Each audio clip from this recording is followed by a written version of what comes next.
I couldn't find the button. Hi. Hi, everyone. You can all hear me, right? Yeah? Yeah? Hi? Hello? I'm sorry for the long start screen. I was... Yay! Already? I'm starting first. Oh my god. Not already, come on. Thank you for the donation, Maeve. You can't be doing this already. We did this last stream, come on. Thank you, BGG, for telling me. Fitting that your model looks like you just woke up? I did not just wake up, I'm just cozy. Is there something wrong with being cozy, huh? Or are you projecting onto me? Did you just wake up? Did you just wake up?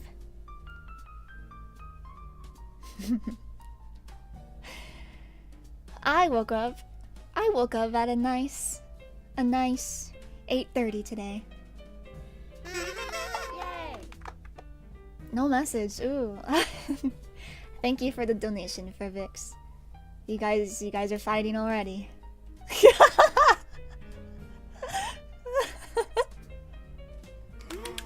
Oh, thank you BGG for joining the Pen Puffs. Welcome.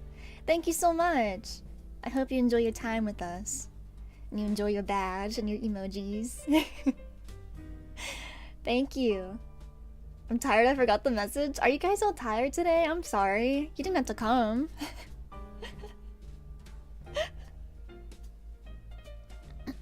Okay. So, yeah, I'm sorry about the late start today. I was running around doing stuff. I was actually prepared for this stream today. It's just that I was, like 10 minutes before the stream started, I was chatting with my friend about, ironically, something that will come up during this stream today, actually. But, I got really into the discussion, and then I was like, oh, it's 1:30, oh no! So I closed Discord, and I'm like, I gotta get everything started. I needed water, to use the bathroom, and all the usual stuff. So I actually did, instead of usually I will just sit here and stare at the start screen for like 1 or 2 rounds before I start the stream. But this time around, I was actually using that time to prepare myself. People are paying to win? I know! You guys are treating this like a gacha game. You're crazy.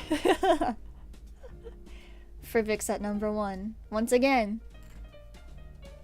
Always the champ. I appreciate it, but you guys be careful.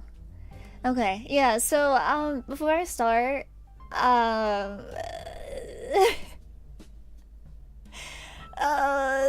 I'm honestly really scared of this stream today. I was considering canceling it, and not for the reason you think. You might be like, oh, maybe she was busy, or something like that. No, I realized while preparing for this stream that things might get really, really heated today, and I don't think I thought that through at all, but I don't want to just cancel it because I know a lot of people seems to look forward to this one.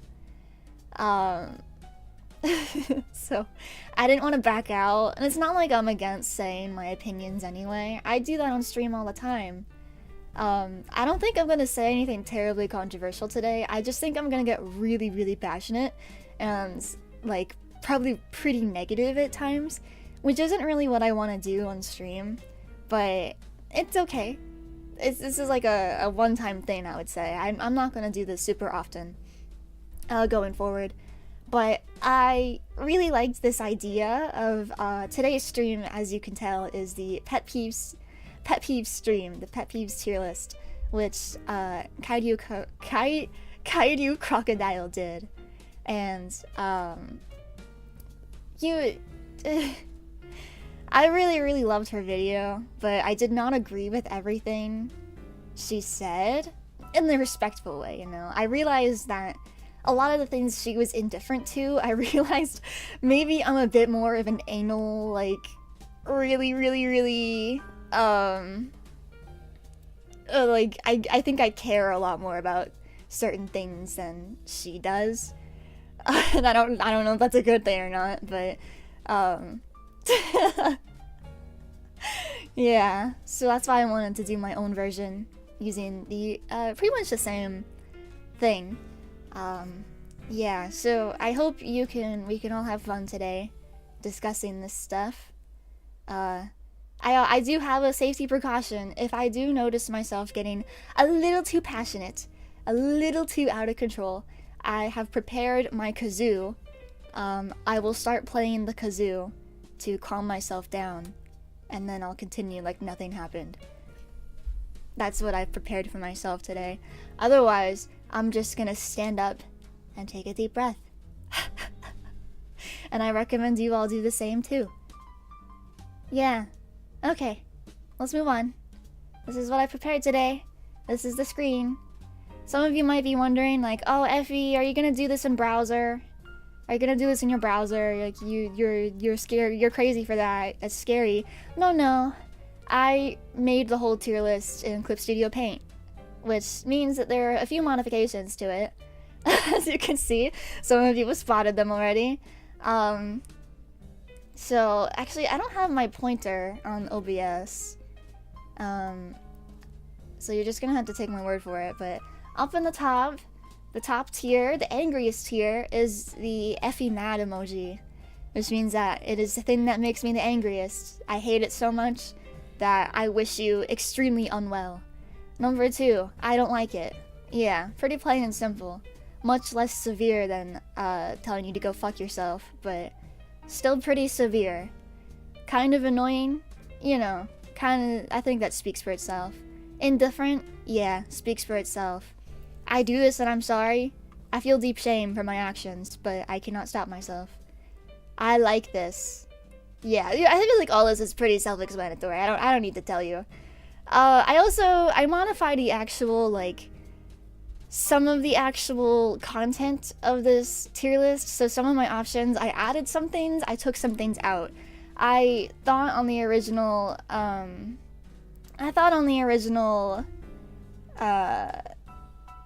what's it called?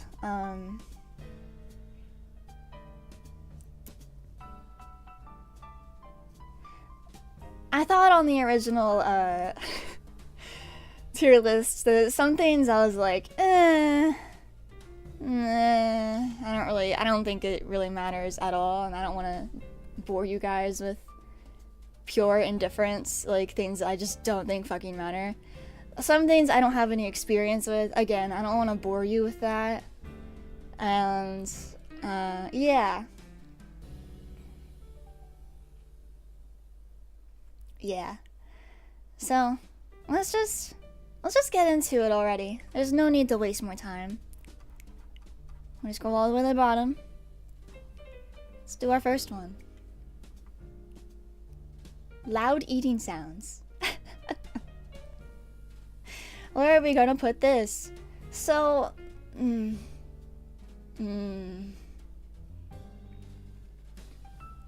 I honestly, we're starting off pretty strong, I think, with loud eating sounds.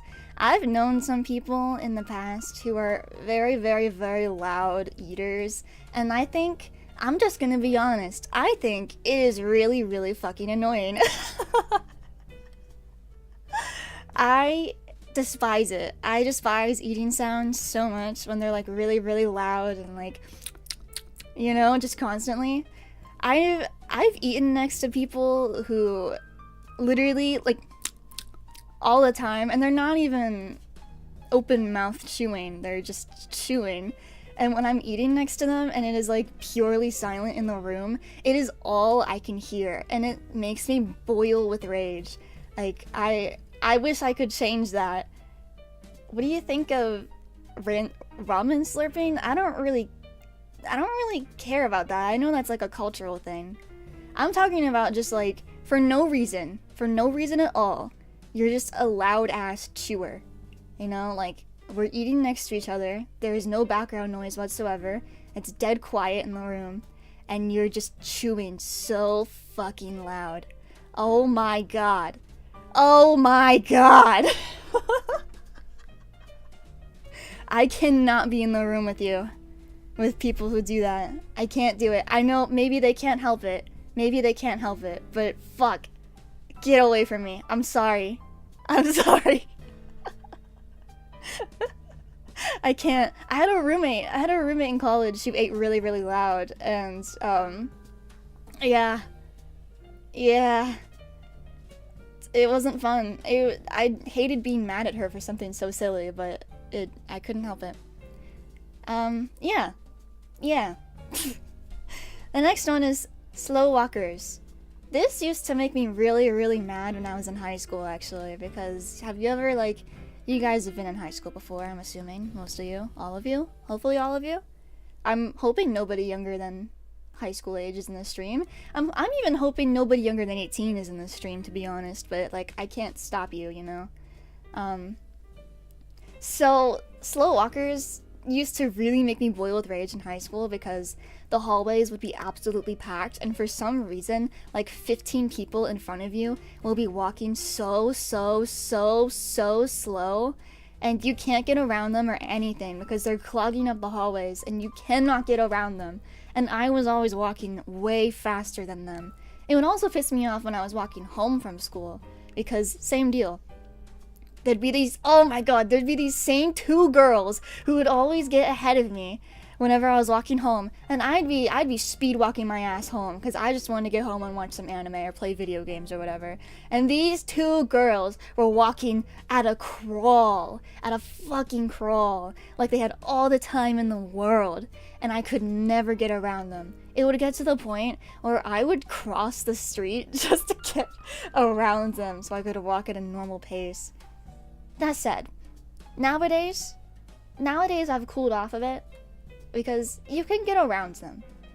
You can walk away most of the time. So I'm just gonna put it at a very mild, I don't like it. I don't like slow walkers, but you don't make me seethe with rage anymore. I'm much stronger than that now. But I would hope you could be a little bit more considerate of the people behind you. Especially if you're in a crowded location. Please pick up the pace a little. Because not everybody is leisuring just like you are. Okay? If you want to go take a slow walk, maybe go walk around your neighborhood. Maybe go take a little leisurely walk around the park. Those are some places people aren't really in a rush in. Or just get the fuck out of the way. What's your problem? Here's my next one. The next one. Oh boy. You know, I just feel like with some of these,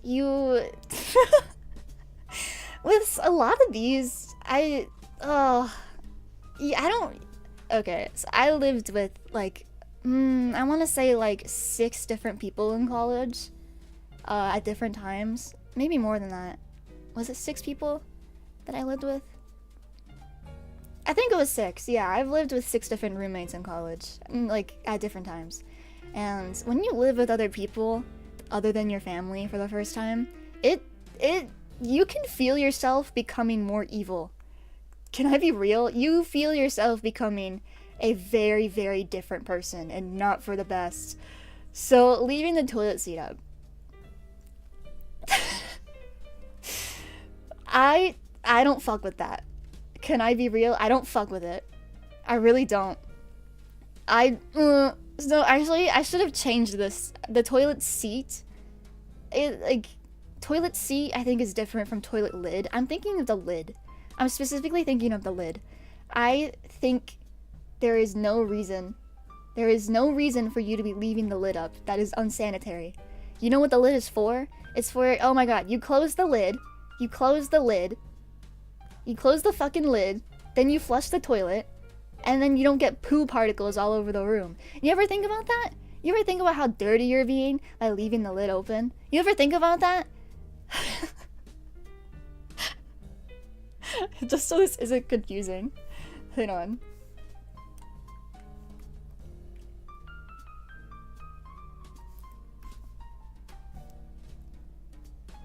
Oh god, I can't write this small. I'm sorry. Oh god. Lid. toilet lid. My roommate, oh, sorry. Hold on, I'm already.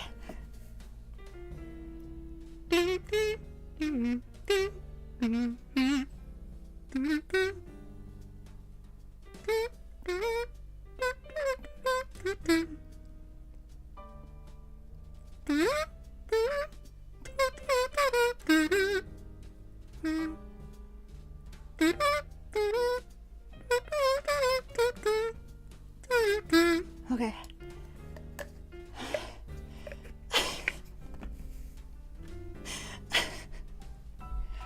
Let's start over. Let's start over. We have so many to get through, and we're on the third one, and I'm already like...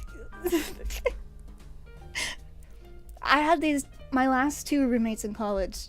I lived in an apartment with them. And, our toilet seat had a lid. And previously, we lived in places that actually didn't have lids, which I know is weird, but like, it's whatever, you know? If there's no lid, then there's no problem.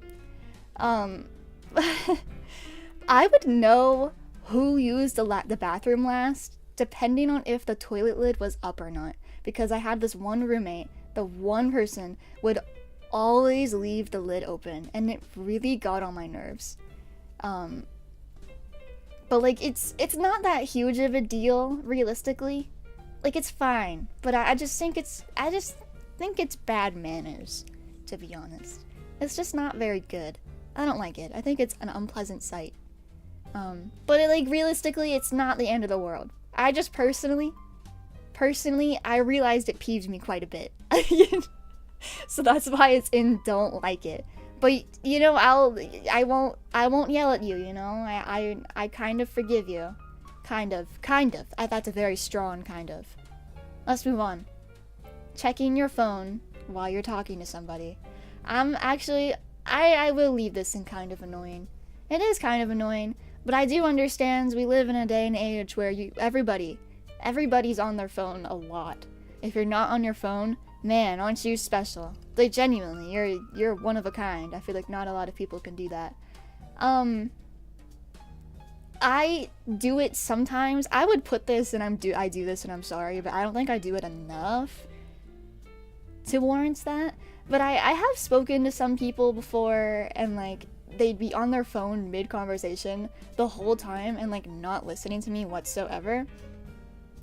And I'm like, like, it's kind of annoying, but if you're at least half listening and still responding, I'm like, it's whatever. You can check your phone. But I would bump it up to don't like it if it was somebody who will like see something on their phone and completely derail the conversation to talk about that thing on the phone when I'm literally in the middle of explaining something or talking about something else. That I don't like so much. But in general, it's just like mildly annoying. I don't think it's that big of a deal.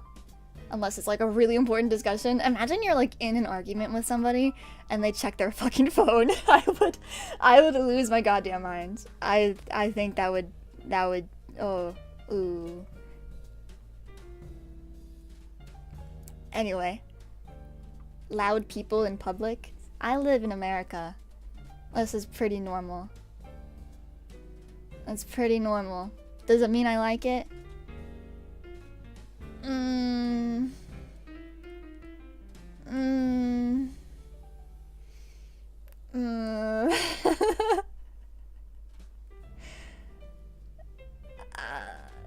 I would say, yeah, I don't like it much. I'm kind of between kind of annoying and like I just straight up don't like it. Sometimes rowdy people, if they're not making it your problem or like they're not being destructive or anything, I'm like, it's kind of annoying, but whatever, you know. It's usually like teenagers and stuff, but like generally I'm not a fan of like noisy, loud people. Mostly because I tend to keep to myself quite a bit, and I don't like high energy situations a lot of the time. I don't know. I don't have much else to say about it. Some people just be too loud. and I wish they could shut the fuck up. Why are people always telling me to speak up when they're the ones who can't shut the fuck up? You ever thought about that? What's up with that, huh? Why are loud people allowed to exist? Oh, I shouldn't have said it like that, but you get the point. I'm okay with loud people unless it's literally so loud it hurts my ears. Yes. People who are like literally screaming and hollering. That's like, I feel like this is a good in-between, because if they're screaming and hollering, I think they should fuck themselves. But if it's just like, oh, they're being kind of rowdy and loud, but it's like nothing problematic, kind of annoying. In general, I just don't like it. Context matters here. Context is gonna matter for a lot of these, which is why I'm trying my best to explain them, like the way I interpret it. Because otherwise, there need to be like a tier. Oh my god, sorry. We would be putting like everything into a tier that's called context. So yeah, but no. You're right. Context is very important. Situational. People standing too close. I don't like it. I don't like it. Specifically strangers standing way too close to me, I feel really uncomfortable with. I'm very particular about people touching me. We're gonna get to that. That's another one. I guess I just spoiled my answer for that. But if you're like, especially if you're a stranger, oh, please get out of my personal space.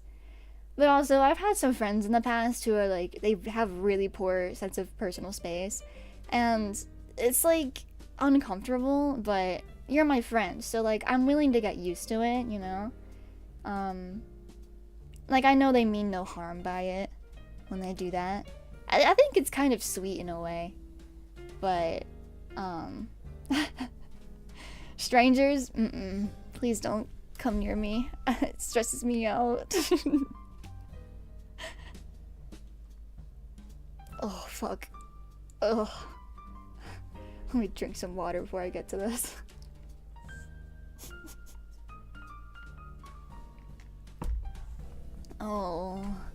Oh, brother.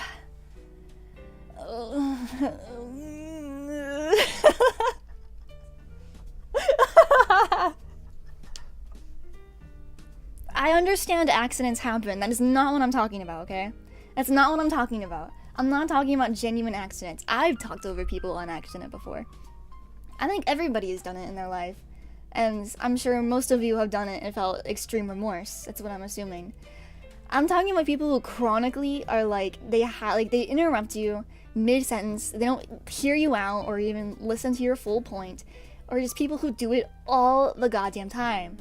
And like, the other person just never gets to finish their thought or what they were saying.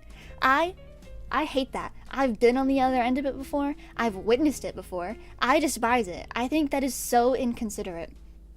Like, you gotta let people stop and finish. Just, you don't need to talk all the time. Listen, again, this goes back to the loud people in public. Some people need to shut the fuck up. Some people never got taught as a child that they need to shut the fuck up. That not every thought of theirs matters. Like, nobody fucking cares. Okay, no, I need to pull the kazoo out.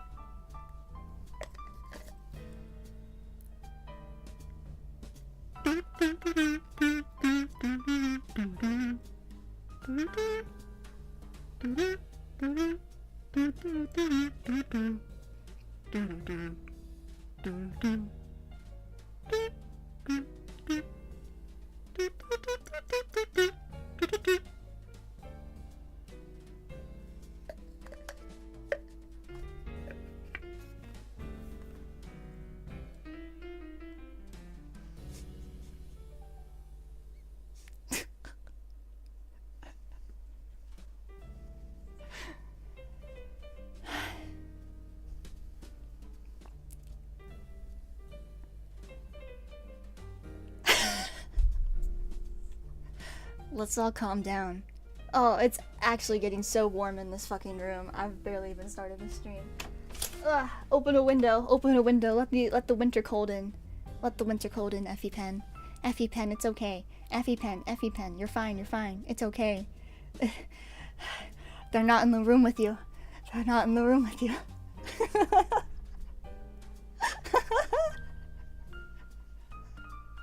It makes me angry, okay? It just makes me angry. Especially, I've known people where I'll be in arguments with people. Okay, I say like it's all the time. I've argued with people before where they won't even let me finish when I'm trying to explain to them. And they'll just like assume how I'm going to finish the sentence and then react based off of that. And it's like, bro, this isn't a productive discussion when you're just gonna interrupt me and decide what you think about what I'm trying to say. It's like you already decided I'm wrong. And now you're just gonna like chastise me for that? Did I use that word right? I'm not a fan. Especially during an argument, can't stand that. Yeah, I've experienced that before. Well, so I feel like, I know some of you have also said you're a fellow quiet person. And you get talked over a lot when you're a little quiet. It just kind of happens. People finish your sentences all the time. I should have put that on there. I should have put that on there. I feel like I do finish people's sentences before. Or like sometimes. I've tried to stop doing that though, because I learned that you gotta just let people talk. You gotta just let people have the joy of saying their point or saying their punchline rather than finishing it for them. So I try to catch myself, you know? I try to catch myself. Yeah. This next one is not actually. Oh, right. This actually does go with loud eating sounds. Okay, I have like no choice but to put this up here then. I just think it's kind of gross. Like if you're eating, like imagine you're on a date with somebody and then you're sitting across from them and you just see like all the food in their mouth because they keep their mouth open. That's something you're supposed to learn not to do, at least in America. At least, you're supposed to not do that. You get taught that as a kid. It's like, how fucking old are you that you're not keeping your mouth closed? I don't know. I just think it's gross. And definitely goes hand in hand with loud eating sounds, in my opinion. Oh, these next two are actually really related, but, oh, that's the wrong one. Okay, this one. Not covering a yawn. I don't really care. I don't care. I understand it goes along with like keeping your mouth closed when you're eating. It's like polite to do that. When I'm in public, I cover my yawn because I don't want any of the sweet old ladies to get mad at me or be disappointed in me.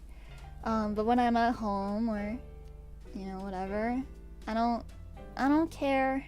I don't care if you do it either, regardless of if you're in public or not. You know, I don't care. It doesn't bother me.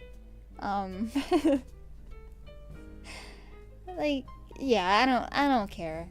I never knew that was really a thing until like maybe high school either. Yeah, this one though. This one I think is actually like among the things on the top tier so far. This is like one of the worst ones because it is genuinely super duper inconsiderate on like a dangerous level. A dangerous level. Not covering your sneeze. Did we not all go through a pandemic together like 5 years ago? Like, do you not know how unsanitary that is? Have you never been to elementary school? Have you never been taught about how germs spread? This is like one of the easiest guaranteed ways to spread your germs. It's like firing off a cannon of germs at everybody around you. Why are you doing that? Use your goddamn elbow!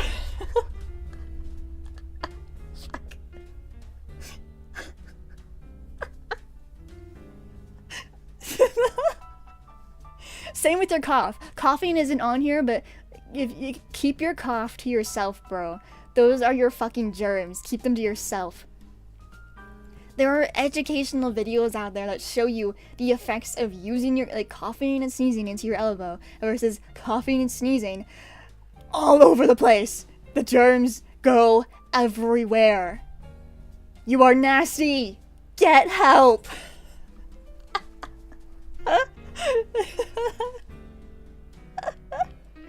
There's so many people who do this. I would say like 90% of my guy friends. Oh!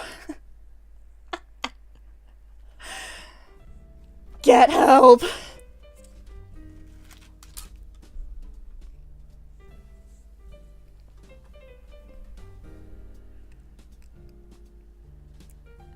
It's just really inconsiderate, that's my point. Be considerate. Be a considerate person. Please. Man, I really hate when I'm reading the chat and then my eyes are like closed on the tracking. I don't know where to put it. I'm reading chat on my phone today. Sorry, I almost moderated something that I really don't need to moderate. Maybe what I can do is I can put you guys on my shelf.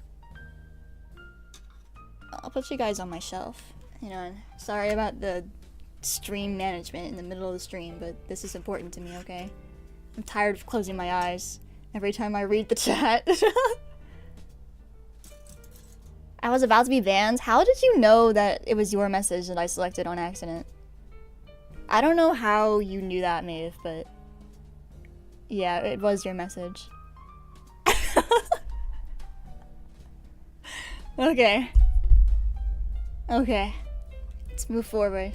Talking during movies? That's a good one. That's a good one. Talking during movies, I will say a tentative, I don't like it. Leaning towards kind of annoying. It's situational. I think this one's also very, very situational. I actually, last year, was watching, I was watching Fate with Maeve and NJ, and there'd be some chatter here and there, like maybe a couple jokes here and there, but we mostly were quiet during the whole thing. And like, that's a level I'm comfortable with. I'm comfortable with that. But if you're chronically, constantly talking during the movie or the TV show or whatever we're watching together, and I can't focus on what the thing is, especially if we're watching it together for the first time, like neither of us have seen this thing before, ever. It is the first time we're experiencing this, and you're talking over the whole thing. I don't like that. I really, really don't like that. But, I don't know, like, I'm not a fan. I really am not. But like, just talking, just chatting, I'm okay with that. In fact, I enjoy that. That's part of the joy of watching something with somebody else. The same roommate who would leave the toilet seat up, I loved watching shows with her because I felt we were just really compatible with the amount of commentary and silence we would do. Like, we would focus when it was getting serious and, like, you know, whatever. And if we had a lot to say, we would just pause the show and then talk. And then unpause and keep going. Or I would crack a little joke and we'd both laugh our ass off. That's a good person to watch a show with, is someone like that.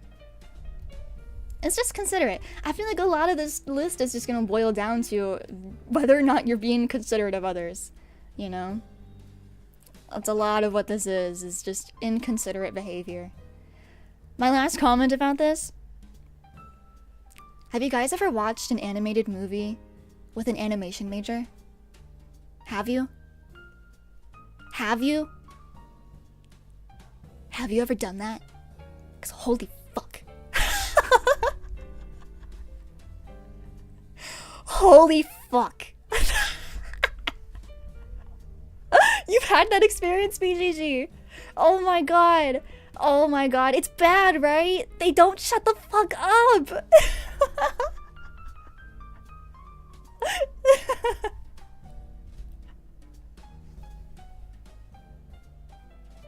Oh my god, okay, the first time I ever watched Zootopia, I was in a room with 3 other animation majors. I was watching this with 3 of them. I was watching Zootopia for the very first time, and they had all seen the movie before, and they just kept talking over it the whole time, explaining like, oh my god, the animation at this part was like so splendid. Look at the way the frames move, look at the framing and the composition. Wow, the compositions are so amazing. I love Disney. They wouldn't shut the fuck up. They wouldn't shut the fuck up, especially during tense moments. Oh. It was pissing me off. So I vowed I'm not gonna watch. I don't think I'm gonna watch anything with an animation major ever again unless they know to shut the fuck up. Again, this is the second thing. The second theme on this tier list is some people don't know when to shut the fuck up.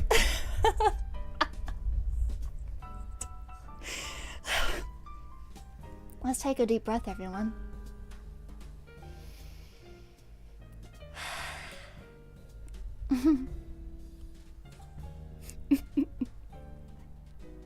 I told you guys I would get heated during this stream. I warned you, and you're all still here watching. At the very least, let's talk about it after, right? Or like pause the movie. Pause the movie if you can pause it. Also, Maeve mentioned movie theaters, and that's like my one exception where if you're talking during the movie at a movie theater, you're damaging the experience of all these strangers around you just so you can tell your friend something stupid. Don't do that. Don't do it. Don't talk at all during the movie, please. Just be quiet. Everybody's there trying to have an experience. Don't do it. Don't do it. My next one's cracking knuckles. I don't care. I used to, actually. I used to care a lot about this when I was in high school. When I was a little baby in high school. Because I used to sit behind people. I was assigned my seat in class where I would sit behind somebody who would like full body crack everything. They were cracking places I didn't know you could crack. Like I knew this girl who sat in front of me and she would like put her elbows onto my desk and then full body spin around to crack her back and would crack her neck super duper loud. And then all 10 of her knuckles and her elbows and shit. And I was like, whoa, this is like really annoying because you're in my personal space doing this. I also knew a guy in high school. It was somebody I was dating, actually. It was my partner's, that's such a weird word to use for high school romance, but their little brother their little brother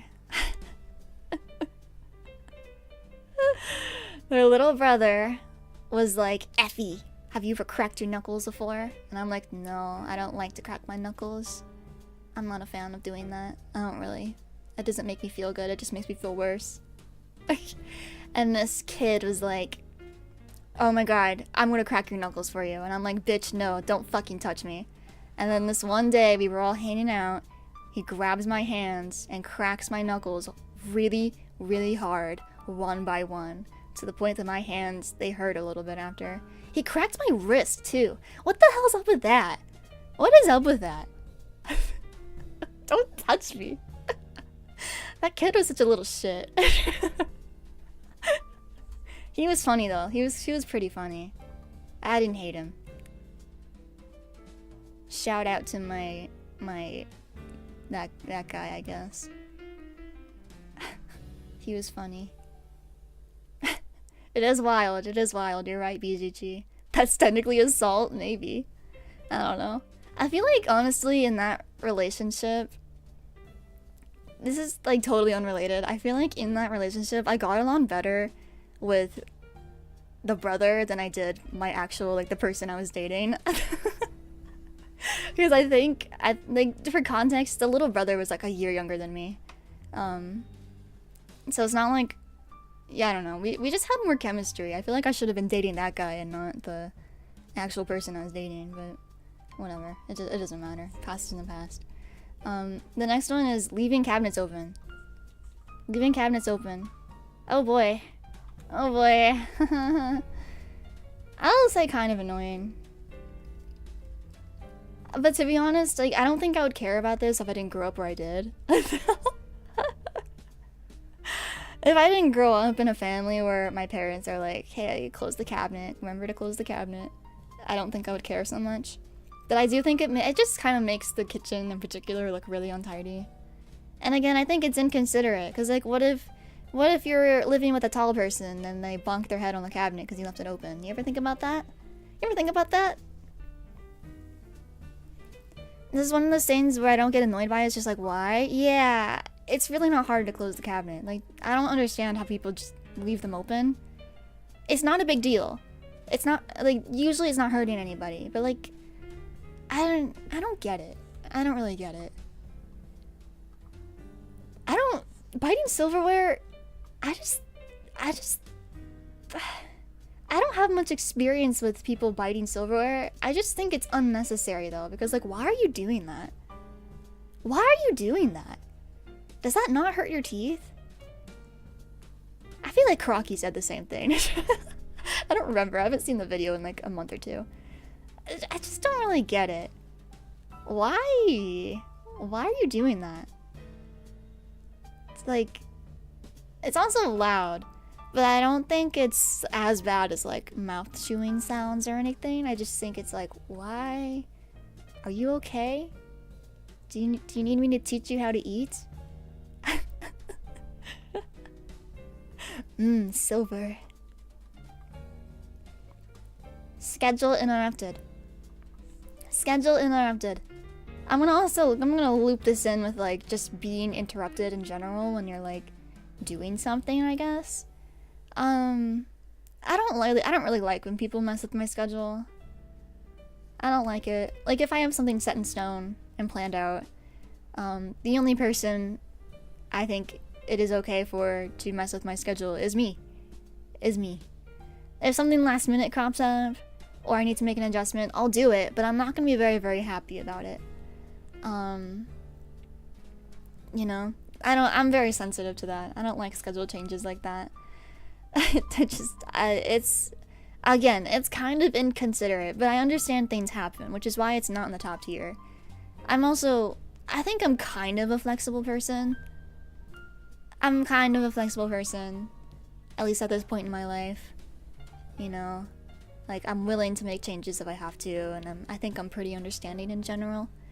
It's like, for example, I'm gonna give a random example that could potentially happen one day. Like maybe let's say I'm gonna collab with my friends on a stream, but then like the day before the stream or something, they're like, oh, I can't make it actually, I need to change the time or change the day or something. Maybe that'll be mildly annoying if I have my day planned around it, but like that's not a big deal. Like, it's not a big deal if it doesn't happen all the time. You know? It's not a huge deal. But if it's all the time, go fuck yourself. Anyway. Oh, shit. Oh, fuck. I messed it up. I'm trying not to zoom in. Oh! Hopefully the alignment is fine. Actually... that's fine. Life happens. Life does happen. I agree with you. Things can be forgiven. Being interrupted in general when I'm focusing on something. My family interrupts me when I'm working on stuff sometimes. Not when I'm streaming, but when I'm like just in the zone working on stuff. And it's a little annoying, but I forgive them because it's like, you know, they want to talk to me about something or whatever. They don't do it on purpose, so it's okay. But I guess it's just like when you snap out of the zone very violently and then you have to snap back in, it's a little awkward to do. Using words wrong, I don't care.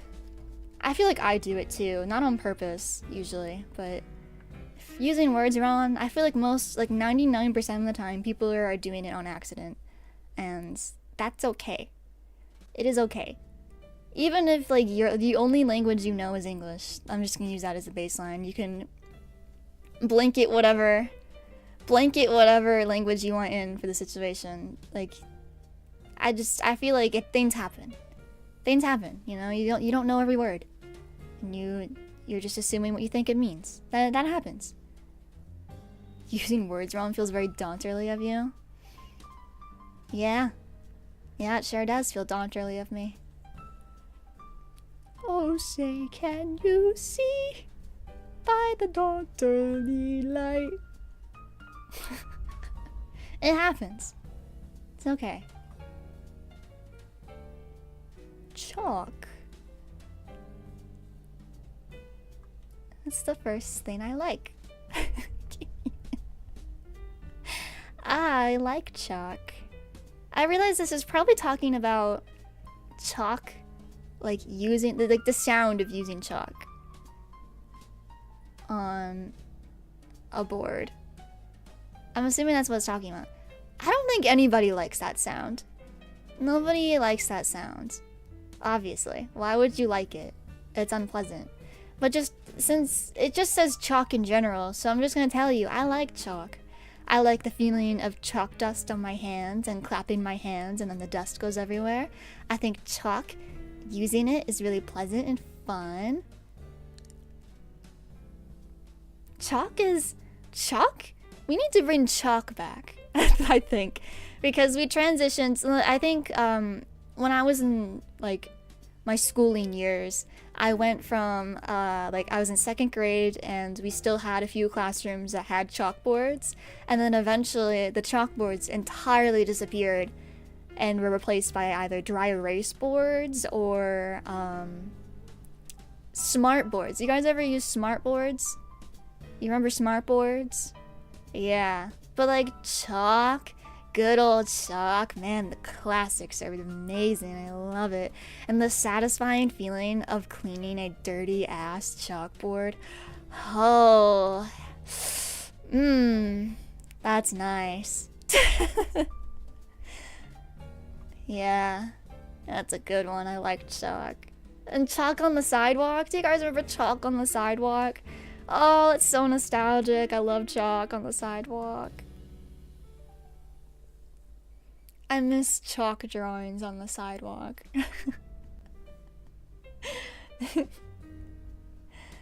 Yeah, okay. This next one, we were positive for a second. Now we're gonna immediately go back to being pretty negative.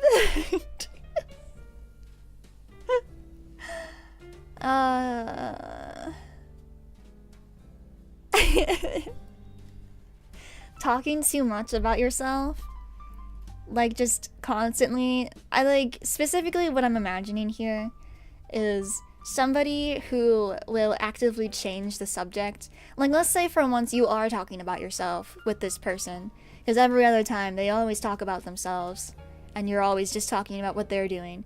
For once you finally chip in and you're like, oh well, you know, I got a pretty good grade on this assignment recently. Yeah, you know, I got a 95%. I did really, really well on my assignment.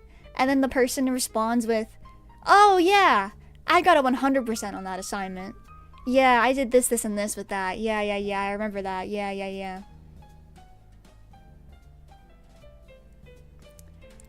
You are the scum of the earth. You should go fuck yourself. You'd think I would put it up higher. I understand that context matters for this one because I talk about myself quite a bit. I have lots of friends who talk about themselves quite a bit. It's kind of natural to do that. And sometimes you can talk about yourself way, way too much.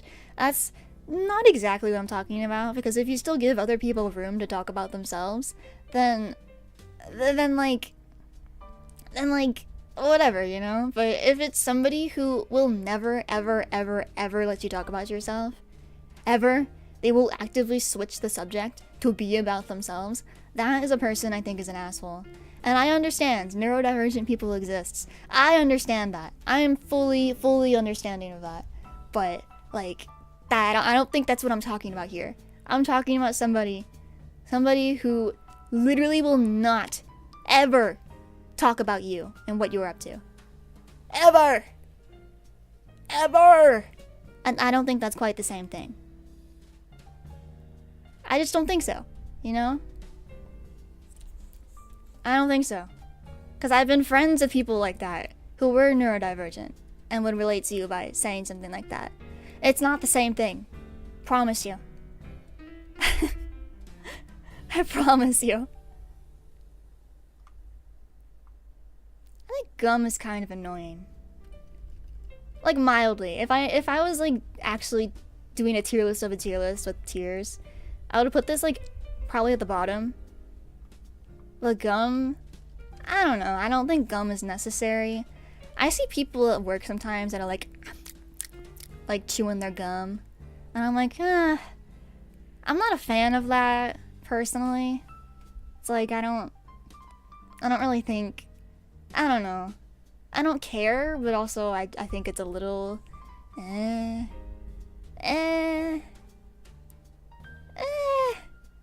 It does go hand in hand with loud eating sounds. I don't think it's quite the same thing. It's usually not that loud unless they're doing it on purpose. Gum popping, it depends. Like, if I see somebody do it, I'm like, whatever, like, that's your choice. But I find it a little annoying, but this is like something I'm wildly indifferent to at the same time. What do you think about the bubbles? Yeah, I don't know. Time and place is important. Like, maybe don't be popping your bubbles in the middle of conversations or in like a quiet auditorium. But you know, I remember in schooling, we would do like exams and stuff, and my teachers would be like, oh, gum can actually be a stress reliever and help you focus during your exams. So you guys can have some gum if you want. Just don't pop your bubbles because that's distracting. And I think that's fine. I think that's totally fine. But realistically, kind of annoying, but like really, really low level. Like down on the side here, you know? It's not that big of a deal. This one, however, stopping in the middle of a walkway, instantly. Didn't even think about it. Just put it at the top. Right up at the top. Right up at the top. Why the fuck are you doing that? Why the fuck are you doing that? What is wrong with you? Why would, oh,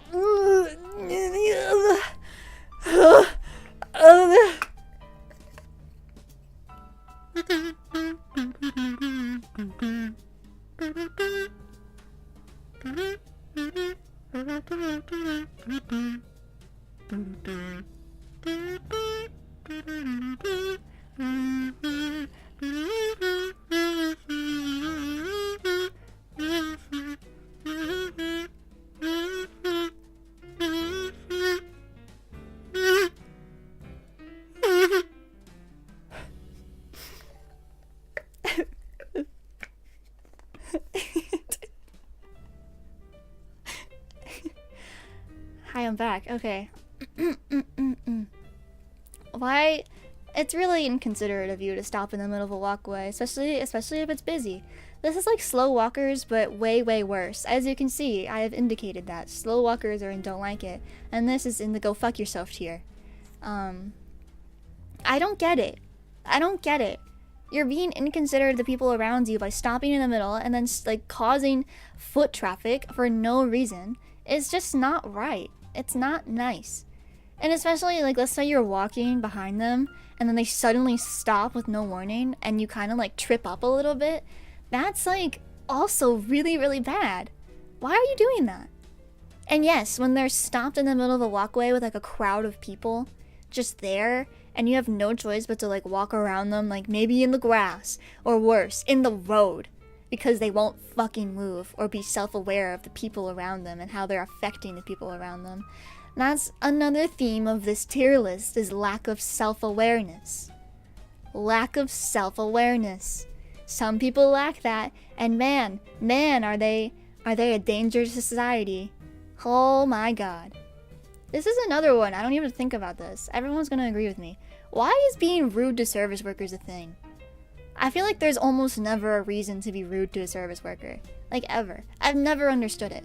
Especially when, like, I guarantee most people in their lives have been a service worker. So why do you not have empathy for other service workers for the rest of your life?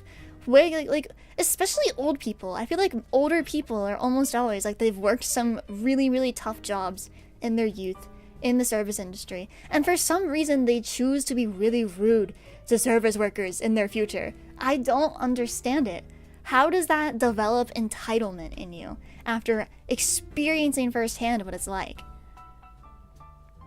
It's incredibly revealing if someone's rude to service workers. It is. It is the most obvious red flag. This is the most obvious red flag. I would say this is like one of the worst things on this tier list.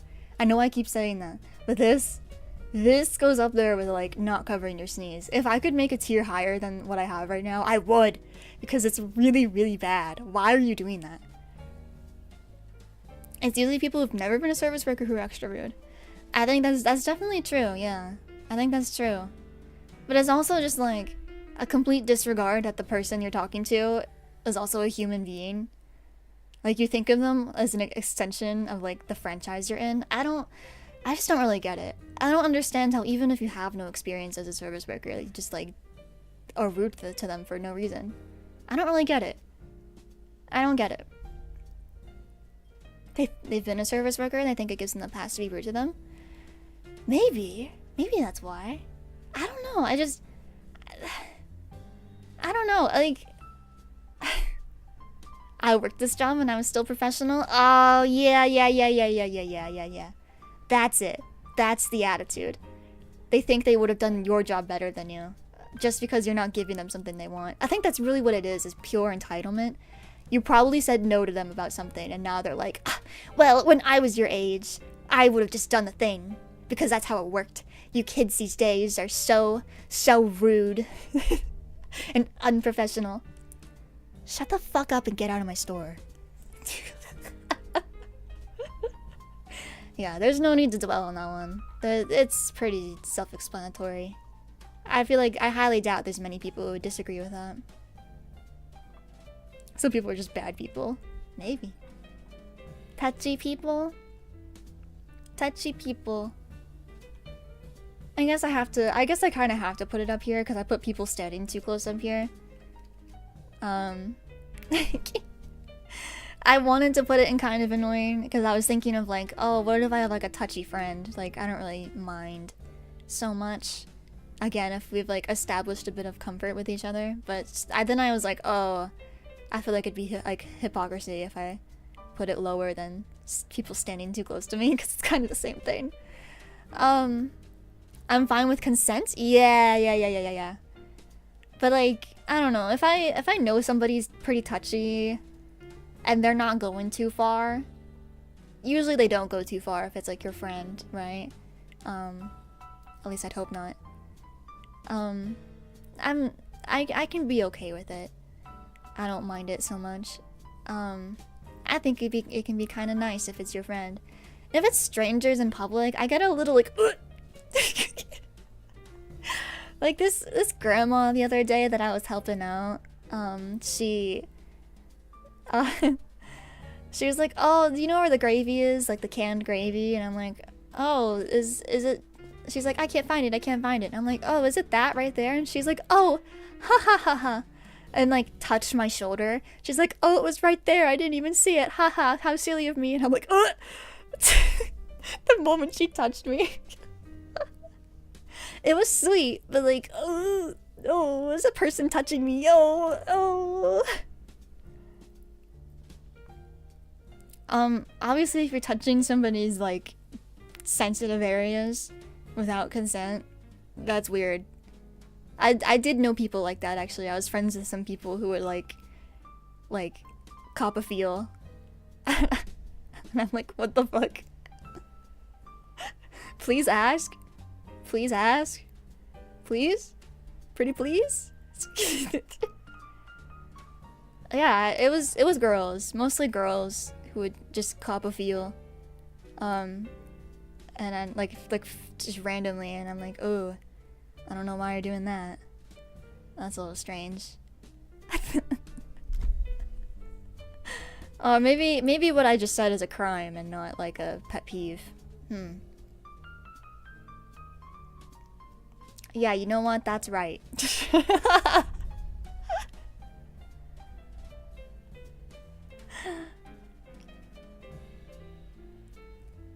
One of my friends is very top heavy and a lot of her friends just randomly grope her. Yeah. Yeah, I've seen that too. I've heard of lots of stories about that too. Staring is one thing, and also just like copping a random feel. You don't do that. You're not entitled to touch people's bodies. I just realized what this next one is. I didn't even read it when I pulled it up, but then I read it and I'm like, oh. I have personal heavily negative experience with attention seekers. I'm gonna try my best to stay calm. Cause this when I was making this tier list and I got to this one, when I was writing them all down, I'm like, oh my god, this was a bad idea.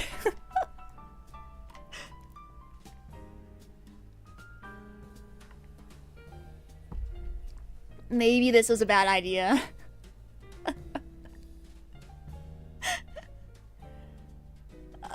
I'm going to explain to you what I am thinking of before I start, because obviously context matters, so I'm going to give you some context. The person I am thinking of, the type of person I am thinking of, is somebody who is excessively seeking attention. The streamer's bane. That actually reminded me, I don't know if this is what you were trying to say, but like, maybe some people are thinking, Ephie, you're being a hypocrite by putting attention seekers as high up as you just did, because you are a streamer. Are content creators as a whole not attention seekers? They are. I am an attention seeker. But this is different. This is different. Attention seeking that I am thinking of is somebody who is excessively attention seeking to the point where it goes along with talking too much about yourself. Talking too much about yourself, that kind of person. It goes along with that where they just constantly are trying to get your attention, trying to get your praise all the time. All the time. Sometimes to the point where they are putting other people down or trying to put you specifically down so that they can put themselves above you. That is what I am thinking of. And maybe I'm reading too much into the term attention seeker, but I feel like they left it pretty open-ended on purpose so that you can put your own context into it, right? I knew a couple of people actually, who were exactly like this. And that is what I am talking about here. I have a couple specific people in my head actually. But yes, the one you're thinking of, Maeve. Yes, the one you are thinking of. Oh, yes. Oh, it's bad. It's bad. It's bad. It's really, really, really bad.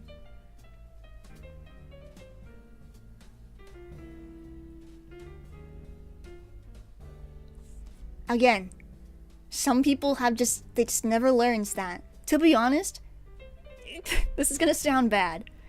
You don't really matter. This is gonna sound bad, right? That's gonna sound bad. What I mean is, you're not really special. Nobody is special, right? But does that make sense? Like, you aren't... I don't know how to explain this in a way that doesn't sound terrible, because saying you don't matter is so bad. No, you guys, everybody here matters. Your life matters. That's not what I'm talking about. Specifically, like, you don't need to be the center of attention. You don't. It's okay. Other people can be the main character sometimes. That is okay. That is okay. You don't... Yes. BGG said it so perfectly. You don't matter any more than someone else. Yes. That is correct. That's what I'm trying to say. Thank you. Thank you. Join stream. You don't matter. I'm sorry. It's not what I meant.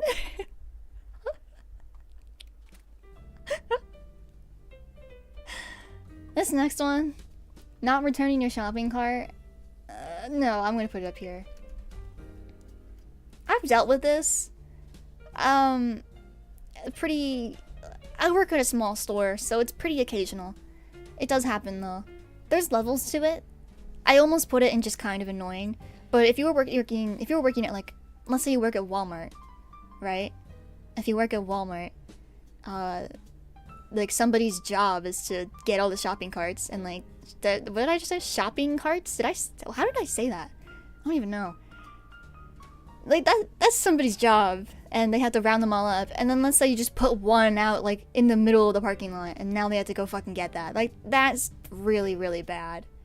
Especially when they have places for you to put them outside, and places like that. At my store, where I work, we don't have a spot like that. So it's a bit extra annoying when somebody chooses to leave their shopping cart outside. I don't like that so much, but I can deal with it. It's not that hard to go get it. Because it's just a little store. But it is definitely a test of, like, how considerate you are of other people. Like, I don't know. It is a big test.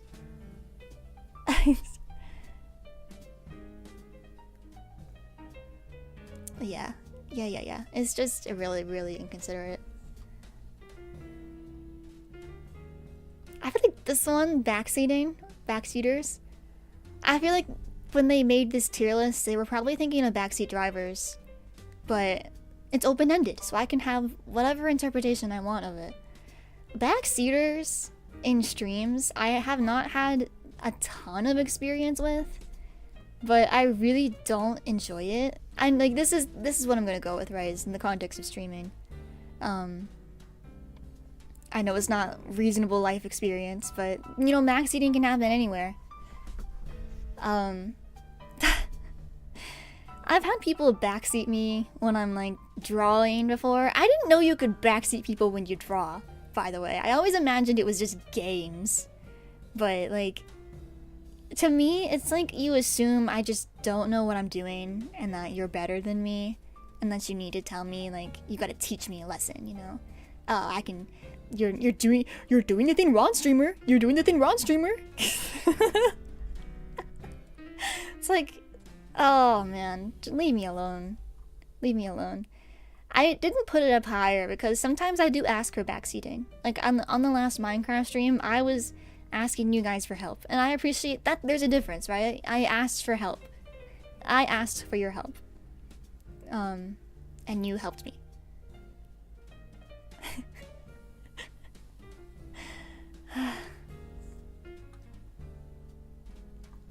Yeah.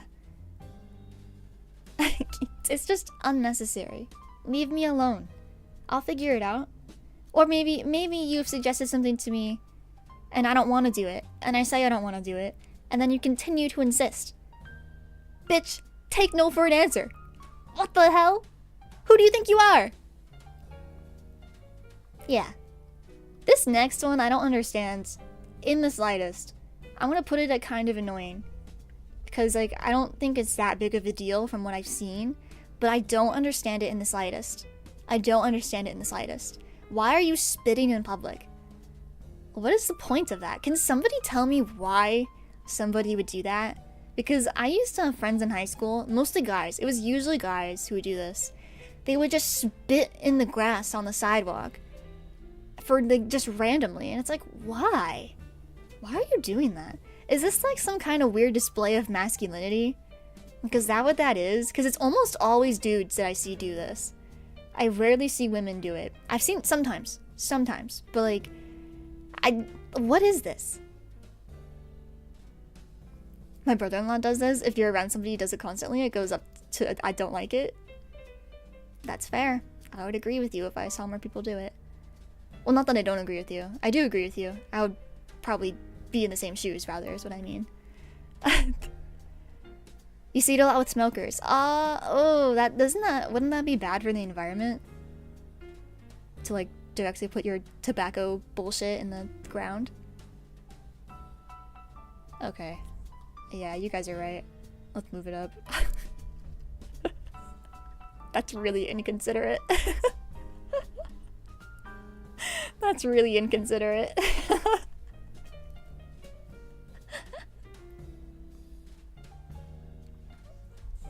Man, I hate to say it, but like, I guess smoking really is like one of the ultimate forms of being pretty inconsiderate.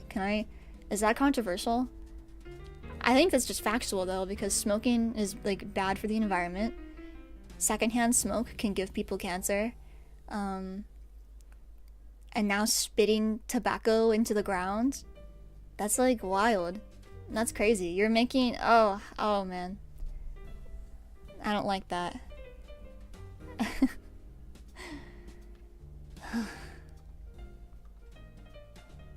Even smokers hate that they smoke. That's true. Oh, you know, that reminds me, actually. The other day, I sold pretzel sticks. Like, you know the thin pretzel sticks in bags that you can buy? I sold those to an old man, and he said to me, like, yeah, I'm trying to quit smoking. If you're trying to quit smoking, these are a miracle. And I'm like, that makes sense. So if you're somebody who's trying to quit smoking, maybe give the pretzel sticks a try. I don't really know how it works, but I guess it mimics the feeling of like a cigarette in your mouth. I don't know if it works, but you can give it a try. That's what I heard. I thought it was interesting. Also, good for that guy for trying to quit. I hope that goes well for him. I guess it is. He's eating a nice little snack while he does it.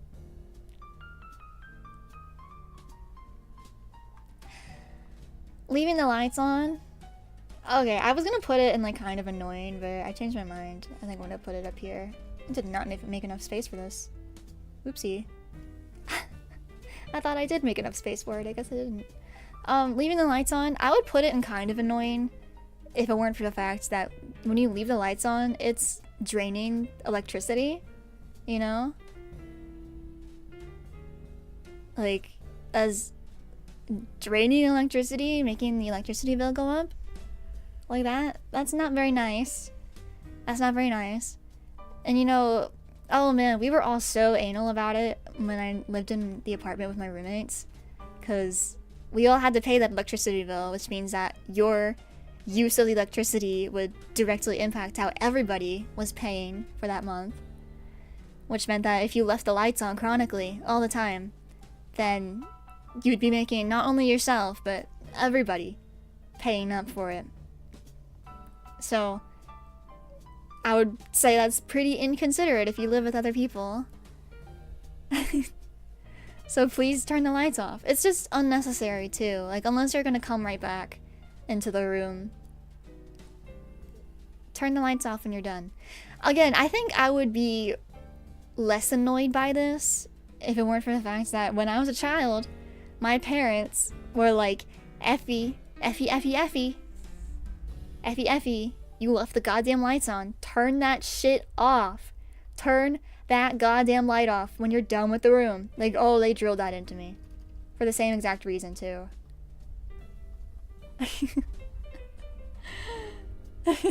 My dad especially would get so fucking mad at us. He would get so mad. It's really funny looking back, because he was right. It was, you know, same reason, electricity. Save electricity. Keep the lights off when you can. The next one's pen clicking. I don't mind pen clicking. I wouldn't say I love it, but I do kind of like it. It's kind of satisfying. Nice little sound. I see why it can get annoying. I understand that. I completely understand it. But, like, I don't mind it. I think it's fine. It's like my mom. My mom has a habit of doing that. And I'm like, it's whatever. You can do that. It doesn't bug me. Unbehaved children in public. You guys need to just bear with me for a second. No. No, yeah, we'll put it up here. When I say that makes me quite angry. Oh! Yo! Hi. Coming in? Hi. First off, look at this frog. Oh, that's a nice frog. I know. I bought you a snail though. You got me a snail? I got you a snail. I love the snail. Thank you. Oh, they're saying hi to you. Hello. Yeah, this is where we're at right now. We just got to unbehaved children in public. Unbehaved children in public. Yeah. Dude, wait, that's actually my largest pet peeve. What? Loud evening sounds. Yeah. Really? Yeah. Isn't awful. it bad? It's the worst. What do you want? Yeah, isn't that terrible? I put like all the mouth ones like up there because I just think it's really nasty. Oh no, she's coming. She can't get past the microphone. Oh, she'll make her way past though. Hi, kitty cat. Oh, loud people in public is a good one too. Yeah, it is, right? Yeah, I'll definitely say, yeah. Especially if they're having like an argument on the phone. Sorry for the microphone bumping and feedback. My cat is hitting the microphone. Attention seeker. This is a pretty good list so far. You like it? Do you like my rankings? I think so, yeah. Let me open the window for your cat. Ugh. I have this kazoo here for when I get way too mad. I start playing the kazoo to calm myself down. Honestly, I think I would, leaving cabinets open, I'd probably bump up one tier, but I think that's about it, yeah.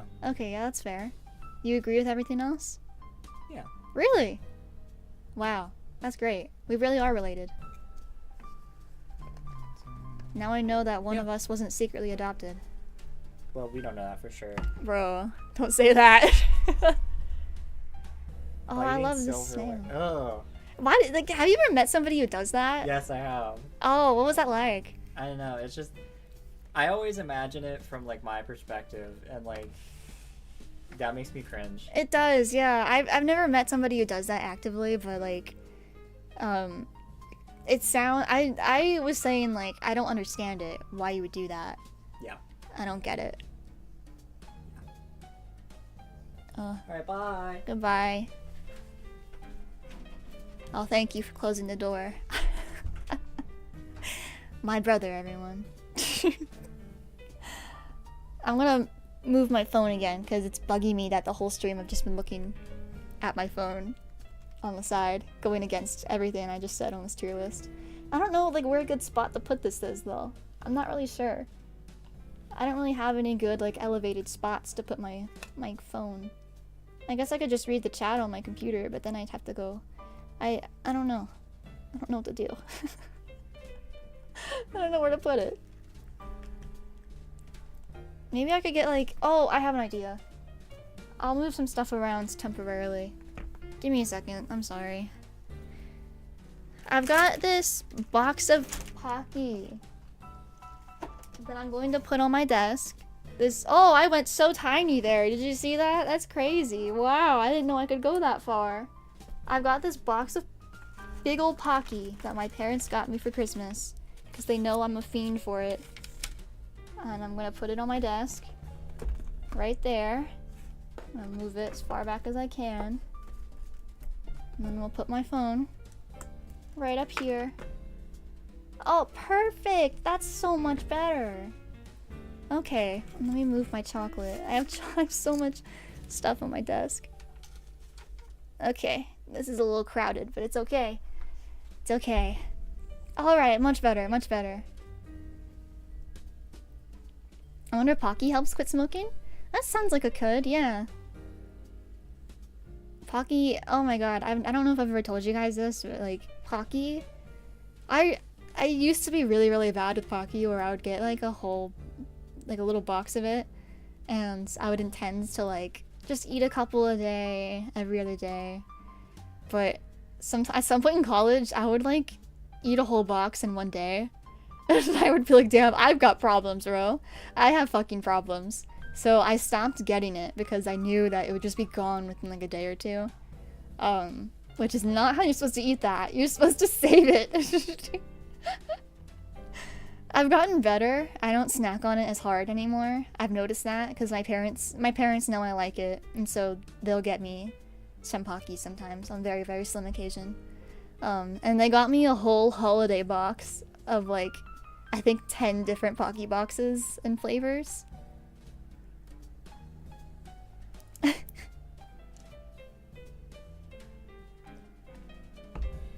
I don't like the non-chocolate covered bit at the end of Pocky.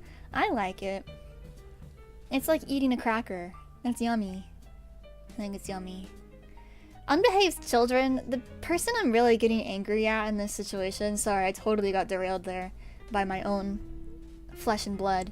I'm angry at the parents, not so much the children, because when a kid is like disrespectful or rowdy or whatever, yes, that is annoying, and I am annoyed with the child, but for one thing, they're a child. It's really, really difficult to stay 100% angry with a kid because they don't know any better most of the time. But the next person I look at is the parents, who is just letting it happen. You need to be a better parent. That's all I'm gonna say. Like, do better, please. Picky eaters, I'm gonna say is kind of annoying. Like, kind of between don't like it and kind of annoying. Some people can't help it. In fact, most people can't help it. I think what annoys me about picky eaters is specifically the ones who, like, literally refuse to try anything. Like, they just refuse to try altogether. Or they won't go to eat with you anywhere that isn't, like, one of 5 places that they want to eat at. I just find that kind of annoying to hang out with, but like I get it, you know? And this isn't to talk about like people with allergies or like I don't know. I don't know. I know most people can't help it, so that's why I'm not saying like I hate you or go fuck yourself, but it's a little bit annoying, I won't lie to you. And this one, hiccups, I've never really run into people who are like hiccuping in public. I did once recently, but like I never really see it, and I don't really understand what the problem is because like it's not like they chose to hiccup. Like most of the time you just hiccup and it just happens, and sometimes you can't stop it. I don't really get what the problem is, you know, unless you're talking about like when it happens to you specifically. If we're talking specifically about like you yourself having hiccups, then yeah, of course I hate that. And I would put that up to like kind of annoying. Maybe that's what that means. Is that what that means? I think maybe I'll bump it up then, because I hate getting hiccups. I hate it. I do a thing where I figured out when I was a kid that you can make them stop if you choke yourself. So I will just sit there and hold my breath until they go away. But sometimes I'll start to hold my breath and then I hiccup in the middle of holding my breath, and then I don't stop hiccuping, so then I have to restart. And sometimes I have to like hold my breath a couple times before they really go away. Yeah. Yeah. If that's the context we're talking about here, then yes, that is annoying. But otherwise, if it's just like you're in public and somebody has hiccups, I don't really get the point of being upset with that, because that is involuntary. They can't prevent that from happening. Yeah. I do the slowly drink them for a few seconds trick, and that usually works. It requires a drink. I think that used to work for me, but I've had better luck with, you know, just holding my breath. And it's also more accessible to me to just hold my breath, but yeah. Hopefully that's not terrible to do or anything. This is one that I think I'll just say it's kind of annoying, typing quirks. I would put it like super low level kind of annoying, like borderline indifferent. I don't see it quite often. If you don't know what a typing quirk is, by the way, it's basically when somebody will type in like leet speak, I think that's what it's called. That's an example. There's all kinds of typing quirks out there. There's people who type like exclusively in numbers, people who always put like spaces between every single letter in the words they're typing out, people who only type in all caps, people who... all kinds of examples. There's so many. My gripe with it is that I kind of just don't get it. No, it's not uwu. That is an emoticon. That's an emoticon. A typing quirk is specifically the way you type. It affects the way you type. That's what that is. And I don't really get the point of it. I don't know how that starts. I don't know what inspires you to do that. Most of the time, the way I think of it is like they're doing it to be quirky. I don't know. I mean, you could, if I'm wrong, you can explain that to me. Like, I'm willing to hear you out. I just don't really get the point of it. I think it also just makes things harder for people who are using screen readers when you type like that on the internet, and like would that not make things hard? It's kind of bordering on inconsiderate in my opinion in that regard, but I don't know. It's not like an extreme typing quirk, by the way, not like capitalizing things here and there. That's a bit different. I take my leave. Bye bye, NJ. Thank you for watching. I guess it's late for him, huh? I'll be back later. Oh, so it's not late enough for him. See you later. Bye bye. This next one, I'm gonna put this at just don't like it. I would put it higher, but you know, I just kind of don't get the point of leaving stupid or bad internet comments, like negative comments, etc. That's kind of what I'm thinking of here, is like not just stupid ones, but also negative ones. I don't really understand participating in internet arguments, in like argument threads, or just straight up leaving people mean comments. I don't really get the point of doing that. I don't understand what that accomplishes. To be fair, I've never really been the kind of person who leaves internet comments, like really ever, throughout my whole life. And what usually inspires me to leave a comment to begin with is because I want to share a positive opinion, actually, rather than something negative. If I think of something negative or I something stupid or whatever, I usually keep it to myself, or maybe I'll like link the video to somebody I know and be like, this was stupid, and share my opinion there. I just don't think it's necessary to like this is one of those situations where I truly believe, like, most of the time, if you don't have anything nice to say, maybe just don't say it. I'm obviously not talking about, like, somebody on the internet posted something that deserves criticism, and you are criticizing them. That is completely different. I just mean, in general, like, let's say somebody posted art on the internet, there's nothing wrong with it, you just don't like it, and then you're like, you suck at art. And that's your comment. It's like, that's really unnecessary. I don't understand doing that. It's not nice of you. Be nice to people. Be nice to people! I'm pretty lucky my experience with stupid comments and stuff so far. It's kind of limited to live streams, can I be honest with you? I mostly get stupid people in my live streams, but it's pretty easy to deal with, where I just time them out or ban them or whatever. Like I did earlier. Yeah, but I don't know. I think there's better ways to spend your time than to argue with people on the internet. This one, I feel kind of bad putting this up so high because I know some people cannot help it. I completely understand. If you can't help it, and it just happens. Like, maybe you have a health condition or something. I don't know. I've heard of that being the case. Like, that's not really what I'm talking about. That's not what I'm talking about. There's people who, like, intentionally don't shower. Or people who are intentional about it. And just get their odor everywhere. That's really unpleasant. Please shower. Please invest in deodorant. I am fucking begging you. Because I can smell you from all the way across the room. And I guarantee you, so can everyone else. Please, for the love of God. Please. I will buy you soap and deodorant if you need it.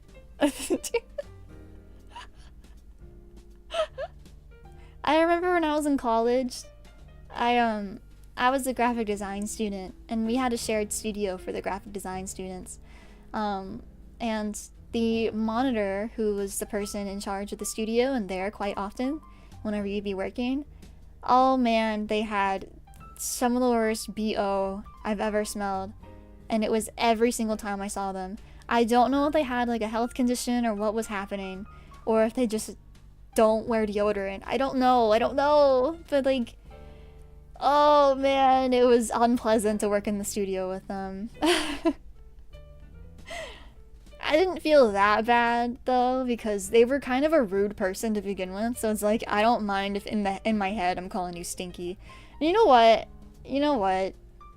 Yeah, I don't know. If you accidentally forgot to wear deodorant or something, that's fine. I understand. I've been there. I've done that a handful of times and wanted to cry myself to sleep thinking about it.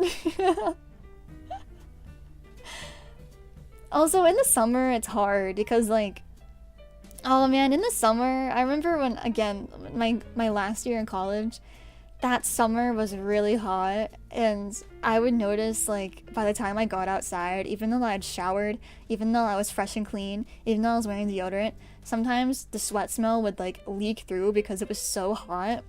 I would take deodorant with me whenever I would go out just so I could like touch up, you know? 'Cause fuck, it was tough. It was embarrassing too. I don't like being smelly. I think being smelly is like one of my biggest fears. I don't want people to think I stink.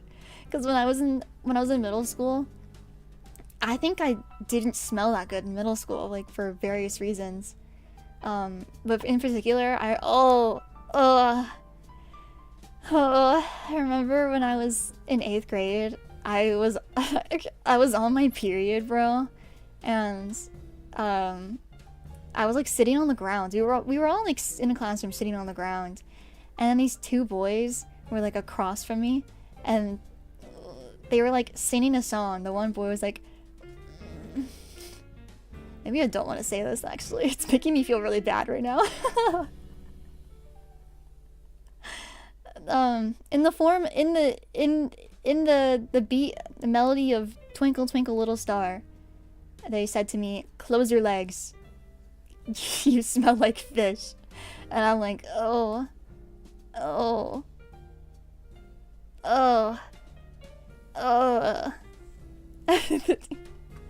That's not nice. Don't say that to people.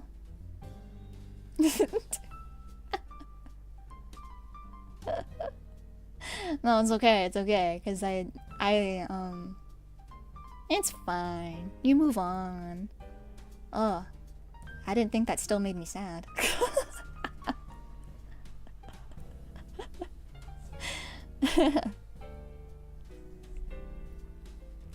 But yeah, I don't like being smelly.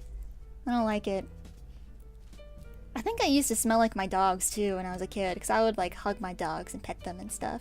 And then I guess I would get dog smell on me.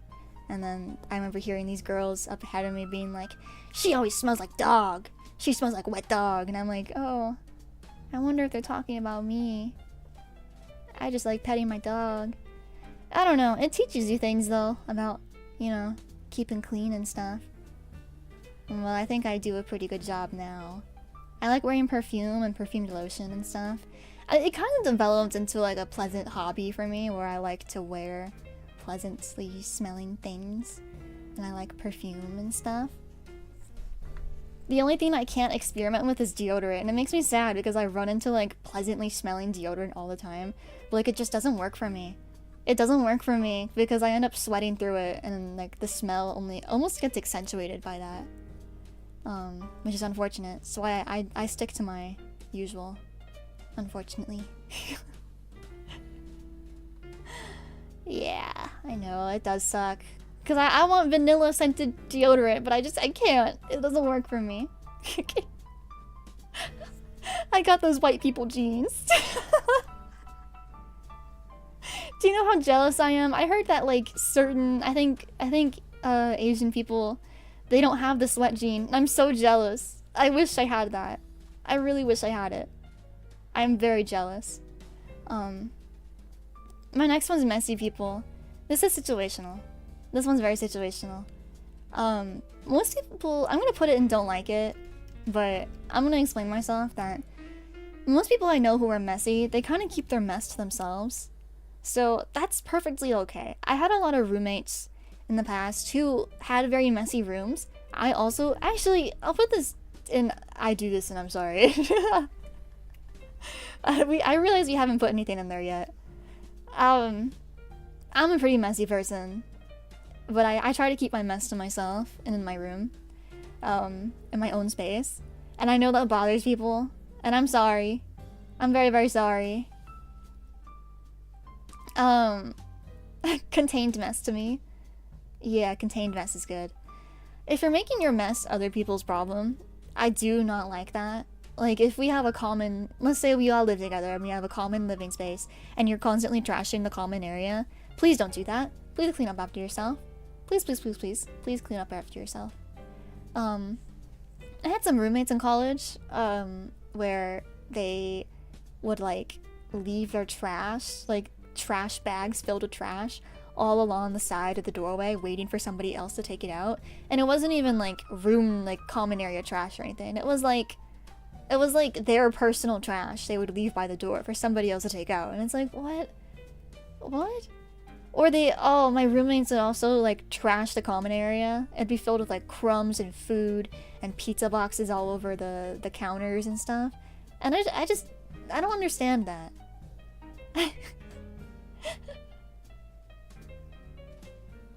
I'm noticing a lot of experiences I never got because I didn't go to college. Hey, that's okay, because it seems like you've got things together regardless. You don't have to go to college to learn that stuff. It's just all about being considerate, you know? Or whatever.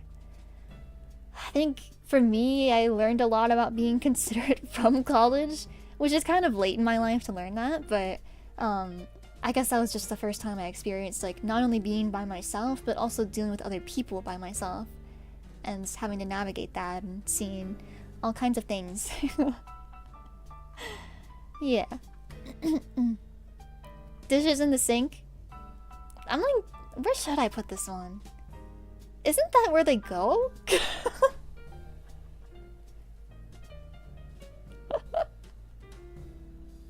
Is that not where they go?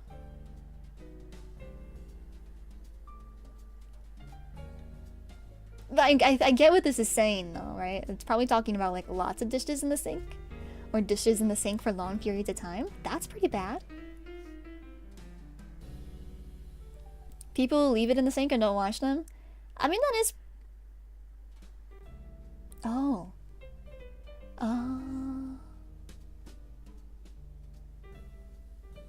Oh, I just remembered.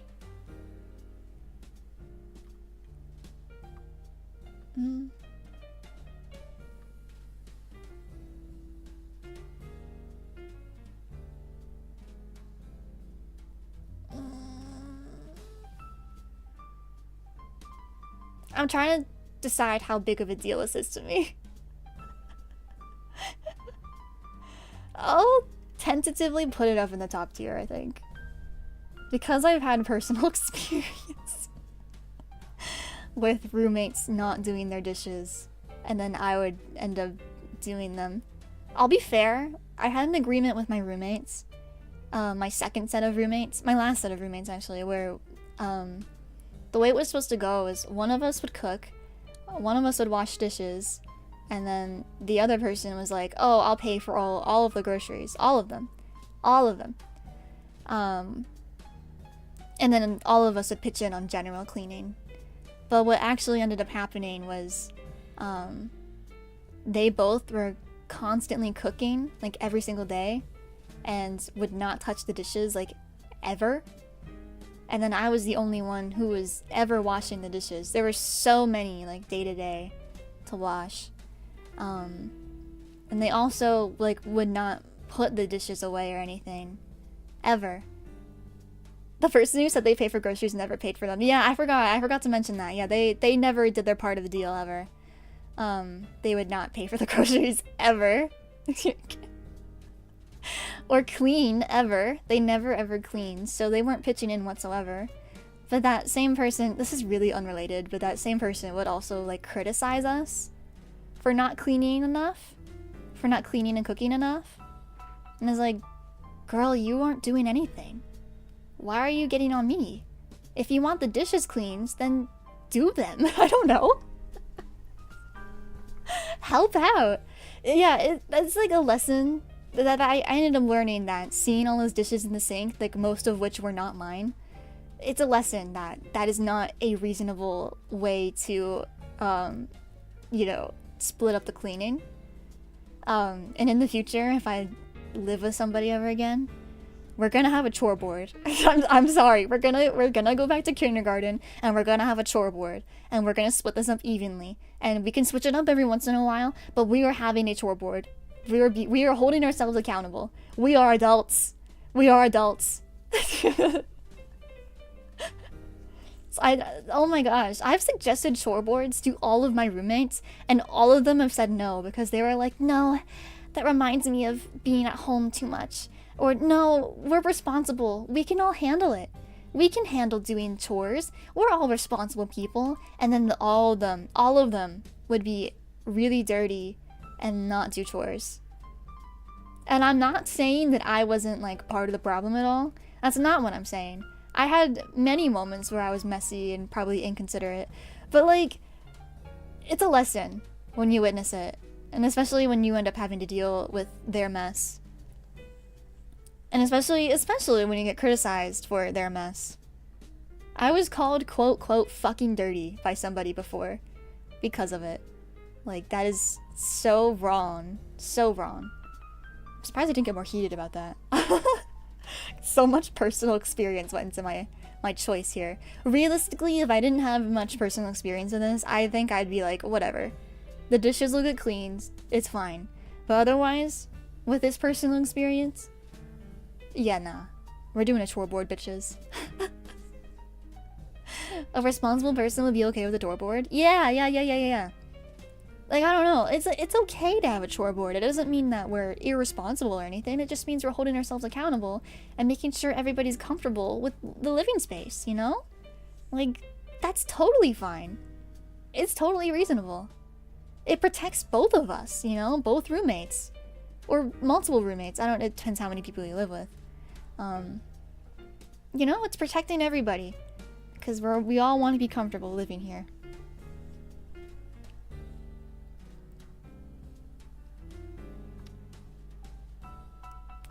Puns, huh? Puns. I want to put it like right here, realistically. But that's gonna disrupt the flow of the whole thing.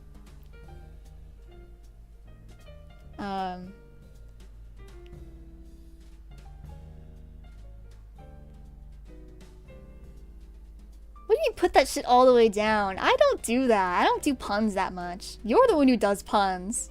You do puns, Knave. Why are you projecting onto me? I don't do puns. You're the pun person. It's you! I'm indifferent to them. But also, sometimes, situationally, I'm very annoyed by them. Depends on the context. Do you hate me for that? Listen. Let me explain myself, okay? It's situational. If I'm in the middle of saying something serious, I'm trying to have a serious discussion, and you drop a fucking pun on me, I'm going to kill you. I'm going to hunt you down and kill you. I will find your location, and I will kill you. But, otherwise, if you're just dropping a pun in a little silly, funny situation, sure, it's okay. I'm probably gonna roll my eyes. And if it's a good pun, I'll laugh. But I'll probably, like, at most roll my eyes. Yeah, there you go. Situationally hated. That's a bit strong. That's a bit strong. It's not a problem. How do you feel about... what's your opinion on Sans? Sometimes he drops a good one, and other times I want to punch him in the throat. Although I think that would be like self-harm if I did that. He'd probably unintentionally stab me with all his bones. Ooh, this is a good one. This is a good one. Gossipers. This is a good one. I added this on my own. I know I did. Gossipers. Ooh. I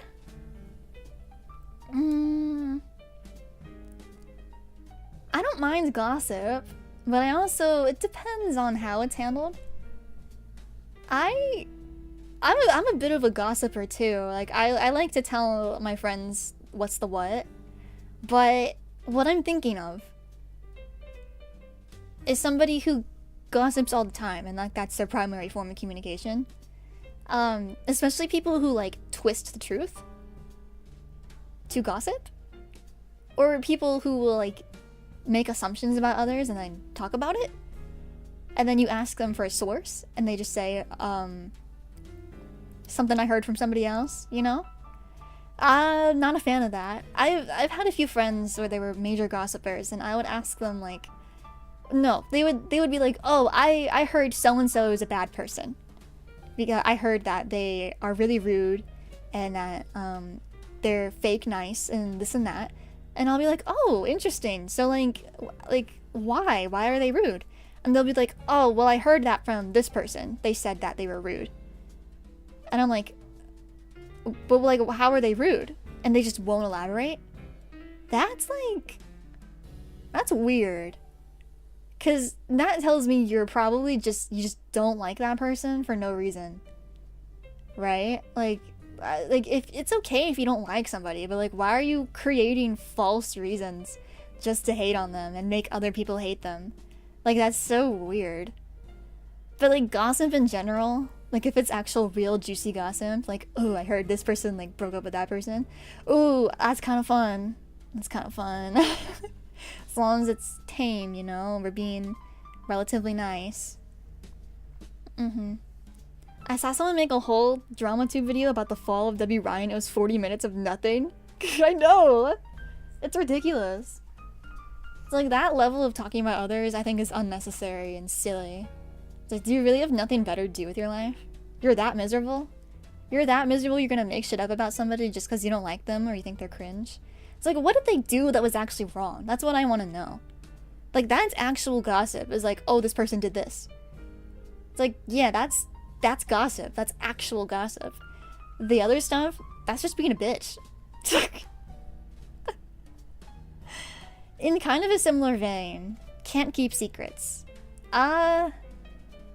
Ordinarily I'd put it and just don't like it, right?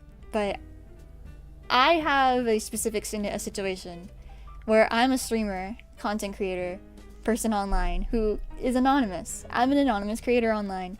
And that means that my secrets are that much more important to keep. And it's really important for me to make sure that the people I tell my personal information and share that with can keep it a secret and not go around telling everybody about. And like, this is like a very like neutral, stern, I hate this type of situation where, sorry, my dog is barking. I'm gonna put that on the pet peeves. Dog barking.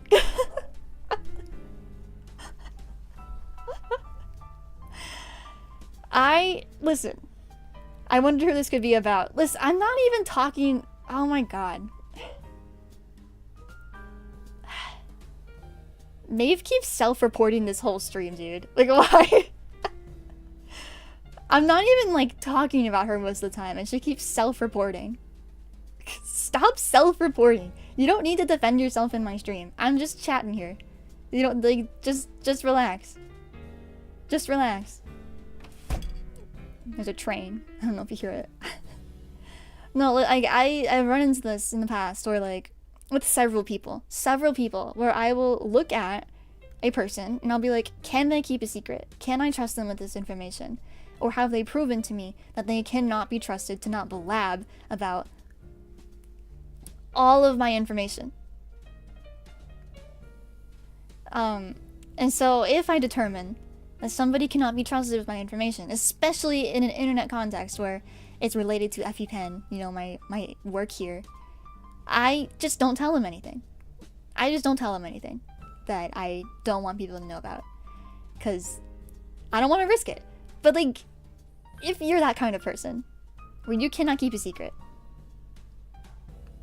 I don't like that. I don't respect that. Yeah, I've been guilty in the past of not being able to keep secrets as well. Like, I will admit that fully. I think a lot of people have been like that, but I know what not to say. I know what to keep to myself about certain people. And especially in recent years, I've gotten better about it, where I'll realize, like, oh, this is important to somebody that I don't fucking rattle off about this, especially in public. I want to keep it to myself. So, I'd like to think I'm trustworthy, I don't know. But yeah, if I tell you something, please don't tell other people about it unless I've given you permission. That's really all I'm gonna say. I haven't met a lot of ass kissers, but when I imagine it, I imagine like the teacher's pet kind of person, and it is pretty annoying. It is really annoying. I'm scared we're gonna run out of space in the don't like it category. How many do we have left? Oh, we have so many! Oh shit. Okay. Well anyway. Wow, I'm so negative. You notice how in the bottom categories there's like hardly anything? Yeah, ass kissers, I've kind of experienced this myself actually, where people like suck up to me in particular. I'm not in like a position of power or anything, so I don't experience it a lot. But I've met people who like try to suck up to me excessively, compliment me excessively, to like try to get something out of me. And it's like, that's kind of weird. I don't appreciate that. Like, it just comes across as like, you know, originally I want to be friends with this person, have a genuine connection, but it's kind of hard to do that when I feel like they're being disingenuine, like not genuine with me. And then it makes me doubt all of their praise. Like, are you actually praising me, or are you just saying that so you can get something out of me? Whatever that may be. Maybe that's not quite the same thing, but it's very self-motivated is the point, and I don't like that. I'm gonna drink some water.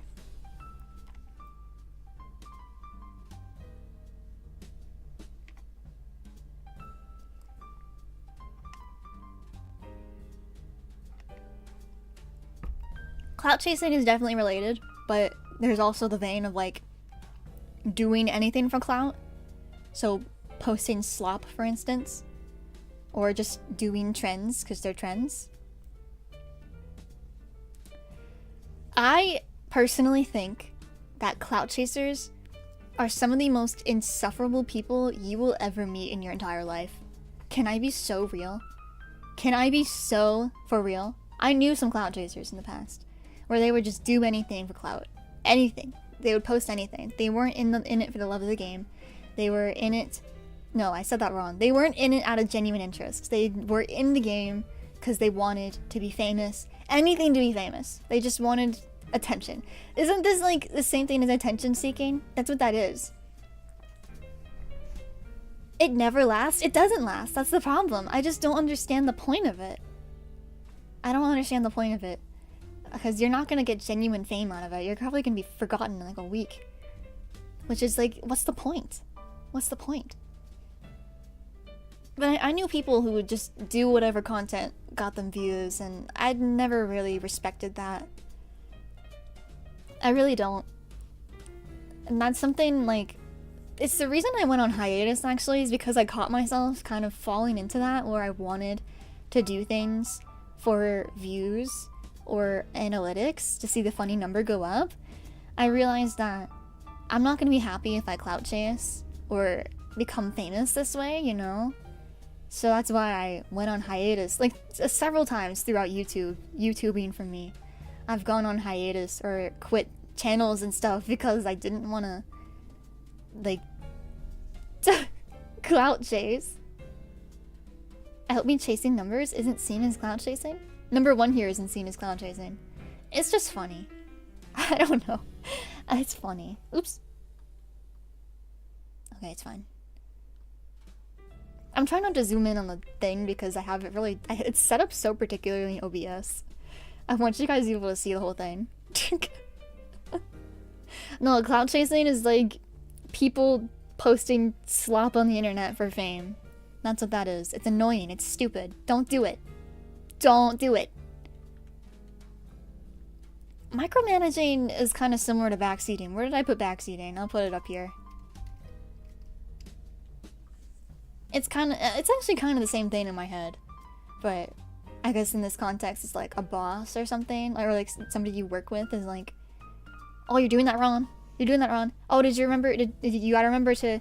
You gotta remember to... gotta remember to do this. And that is really annoying. It's really annoying. I hate... Oh my god, I hate checking my boss out. Because I feel so on edge. Because she will call you the fuck out. She does it on purpose. She does it on purpose. In front of other people because she wants to look like the boss, you know? She wants to show off her power. I remember my first day of work. My first day of work, I had no idea how to run that specific register or anything. Like, literally, I hadn't even been trained yet. I was supposed to just do computer training and then be put on the floor. But she's like, oh, well, I'm using the computer right now, so you just come with me. I'll just show you a few things. And then she puts me behind the register, and she's like, okay, check people out. And I'm like, what? What? Okay. And then, like, oh, then, like, a very specific function on the computer popped up.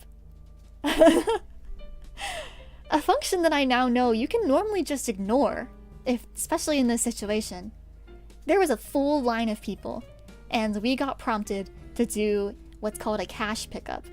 If you don't know what a cash pickup is, it's basically when your drawer is over a certain amount of money and they want you to take out a certain amount of money so that you can put it in the safe and it can get counted in the deposit later. And it's an anti-theft technique and also just a good money management technique. And she was like, oh, at first she's like, oh, don't worry about that. But then she's like, actually, full line of people. And she's like, come here, I'm gonna show you how to deal with this right now, in front of everybody.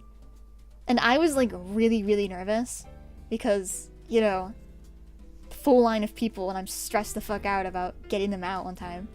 And she's like, I kept counting the bills wrong. And she's like, nope. Nope, you're wrong. Nope, you're wrong. You're wrong. You're wrong. In front of all these people.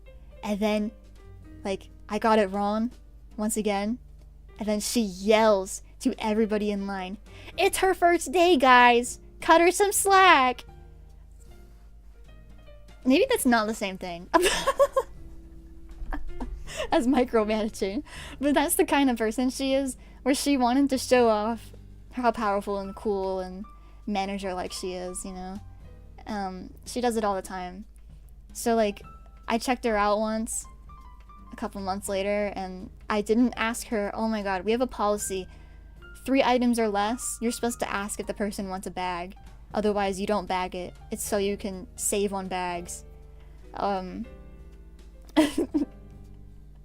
didn't ask her if for her 4-item purchase, if she wanted a bag or not. And she's like, you're supposed to ask me if I want a bag. You're supposed to ask me if I want a bag. You're supposed to ask everybody if they want a bag, actually. And then I didn't ask her when she was holding her credit card in her hand. I did not ask her, cash your card. And she's like, you're supposed to ask, cash your card. You're supposed to ask. You're supposed to ask. Bitch, you're holding your credit card. You think I'm gonna fucking ask you if cash your card when your card is in your hand and you're holding it, wavering it, dangling it around by the cash terminal? Bitch, are you stupid? Just so she can show off her power. So yes, micromanaging's bad. Oh, this next one. Oh my god. Okay, for this next one, I'm gonna say this right now. Don't defend yourself in chat. Don't defend yourself. Please don't defend yourself. It's not necessary. Don't defend yourself. Don't defend yourself. Okay? Are we clear? This is not a personal attack on anybody. This is just my opinion. Please don't get mad at me or upset. Okay. This is gonna make sense in a second.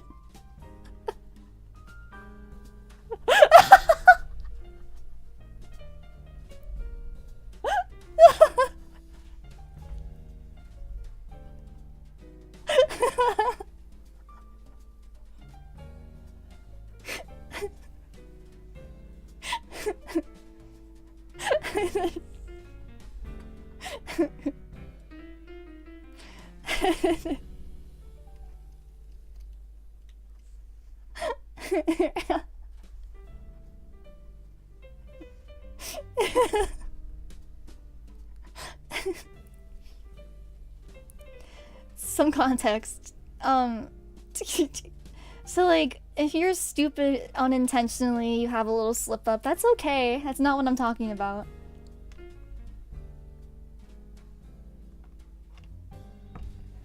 I don't like people who are like intentionally stupid. I learned that about myself actually quite recently. I realized, oh, I really can't handle that. I unfortunately cannot handle that. It's not in my capacity, unfortunately. I realized I'm not as patient as I thought I was. Because it almost makes me feel like my intelligence is being insulted in the process. Okay. I think I'm just a very particular type of person, is what I've realized. Yeah, I don't know. I lose my patience with this pretty easily, I've realized. I don't know if I've always been this way or what.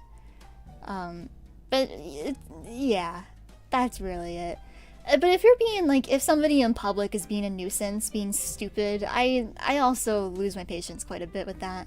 I try my best, stay calm, and keep it under wraps, but on the inside, there's a party in my brain, and boy oh boy, it is a fiery one.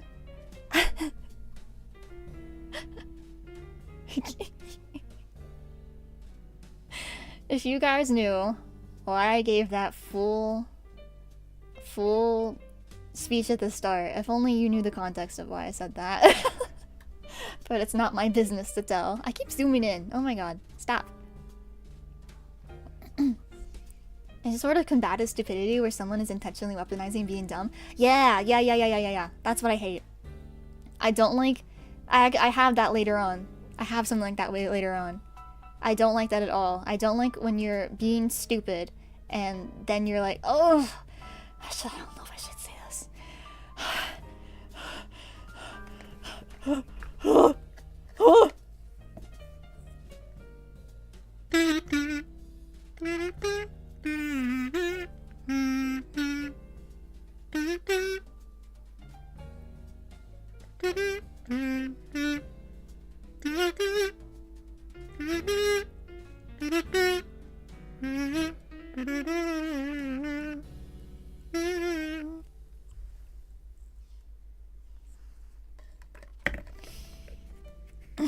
No, I've decided I won't say that. Yeah, I decided against it. Never mind. I'm sorry to tease you. Next one's always complaining. I'm quite guilty of complaining. So I think I will put this in I do this and I'm sorry. I'm sorry I always complain. I try to stop myself, and I've gotten better in recent years, but I complain quite a bit. Most of the time I kind of just like to do it because I think it's funny. But I realize how it comes across, and I realize that a lot of my conversations then end up being very negative. And that's not really fair to other people. I've also dealt with people who always complain. And I don't like being on the other end of it, which is why I extra feel sorry that I complain so much. So, I'm sorry. I'm sorry. I don't like it either. I honestly, the reason I started to complain so much is because of this next one, actually. So we can just get to it. People who are excessively negative. I'm gonna put up... No, ball it, Ephie. Ball it. Excessively negative people. So it goes hand in hand with always complaining. These people who are excessively negative, I think this is a little bit different from just complaining. Excessively negative people who literally will not accept any type of like on the bright side type of conversation, you know?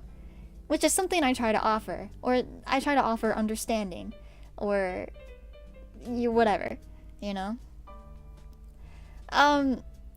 So the reason I started to become a complainer is because I've had a lot of friends throughout my life where the only time they would actually listen to what I had to say is if I was complaining about something or someone.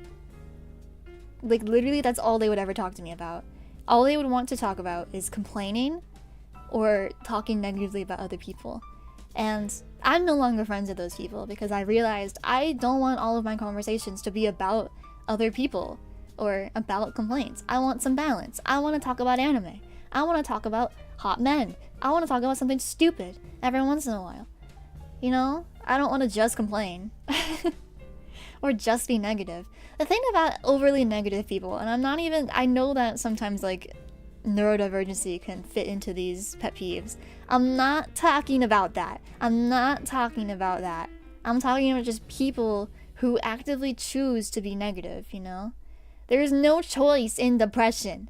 You don't choose that. That is not a choice. I knew some people, oh my gosh, I knew this girl in college where something really bad happened to her. And she was obviously venting about it. And I'm like, oh yeah.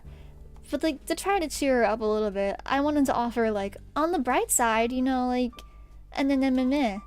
And she said to me, Ephie, stop pretending. Stop being fake.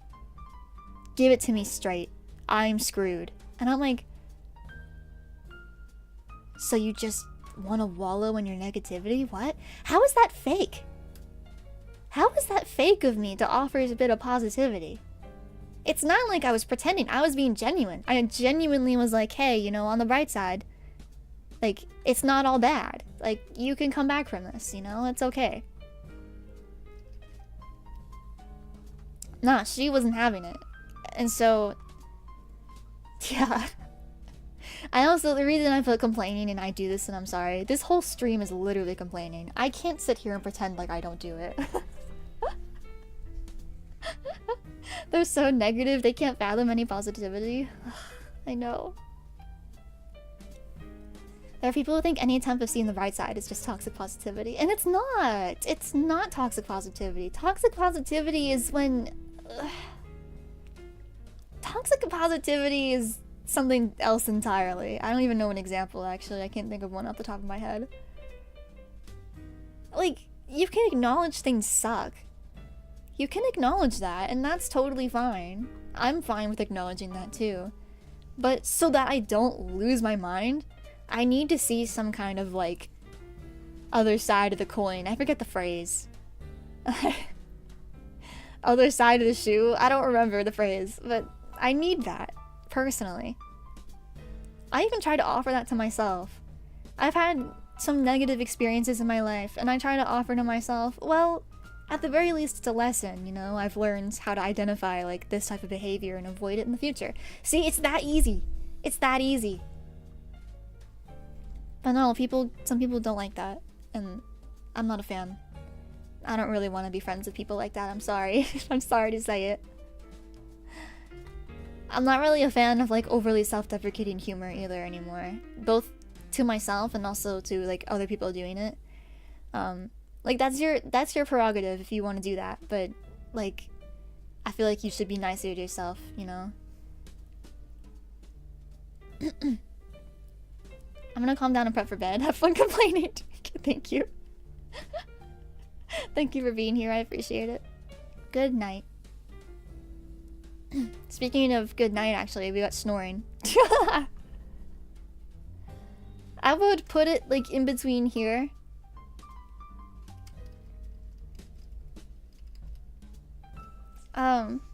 Depends on the level of snoring. Depends. My grandpa.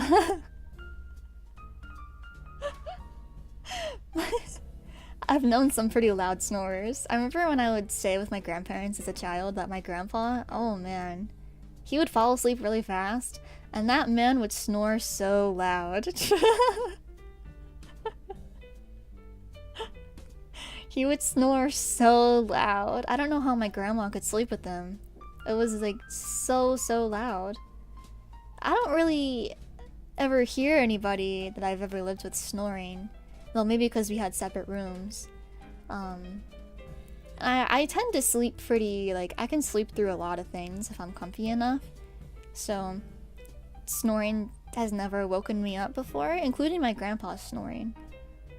Even though it was really loud. But I understand how it can be annoying if you're sleeping next to somebody snoring that loud. Totally understand. Haven't been in that situation for myself. I also, as for like, Ephie, do you snore? I've gotten mixed reviews. As in, my roommates have told me they've never heard me snore, but I don't think that means I don't do it. Cause I've woken myself up by doing a little snore before. Like, it would scare the shit out of me. I would feel it and hear it, and I'd be like, oh my god. When I was in college, my last year of college, I remember I would wake myself up at night because I would either, like, let out a snore, or I would kick the wall on accident, because I slept by a wall, and I didn't really have, like, a bed frame. So, I would kick the fucking wall in my sleep, and it would hurt really bad. And it would be really loud. And I'd be like, oh my god, I hope my roommates didn't hear that. It was luckily the bathroom. It was, okay, that wall, like, I would kick, it was the wall that was shared between my room and the bathroom. So it's not like I was kicking my roommate's wall, luckily. But man, to my roommates, if you ever heard that, I'm really sorry.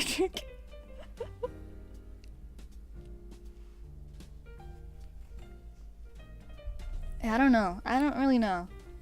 I wake up with a sore throat sometimes, and I'm like, oh, I think I was snoring a bit. Or at the very least, mouth breathing. You know who, it gives me faith. You know who I hear snore sometimes? Is my brother. But he has like the cute anime girl snore, where he's like, you know, like that.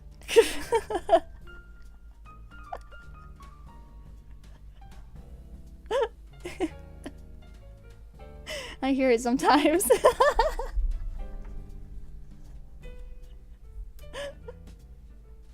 Gives me faith. Hopefully I snore like that.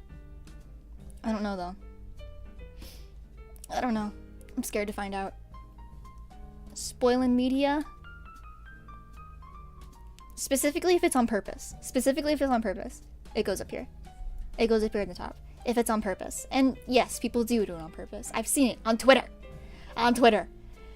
I know the entire plot of Jujutsu Kaisen and Chainsaw Man and Attack on Titan because people on Twitter will intentionally spoil every single death, every single plot beat, everything. Because they're manga readers and they want to show off to all the anime onlys that they're manga readers and they're better than them. And you know what? I think you should go fuck yourself. And get a job.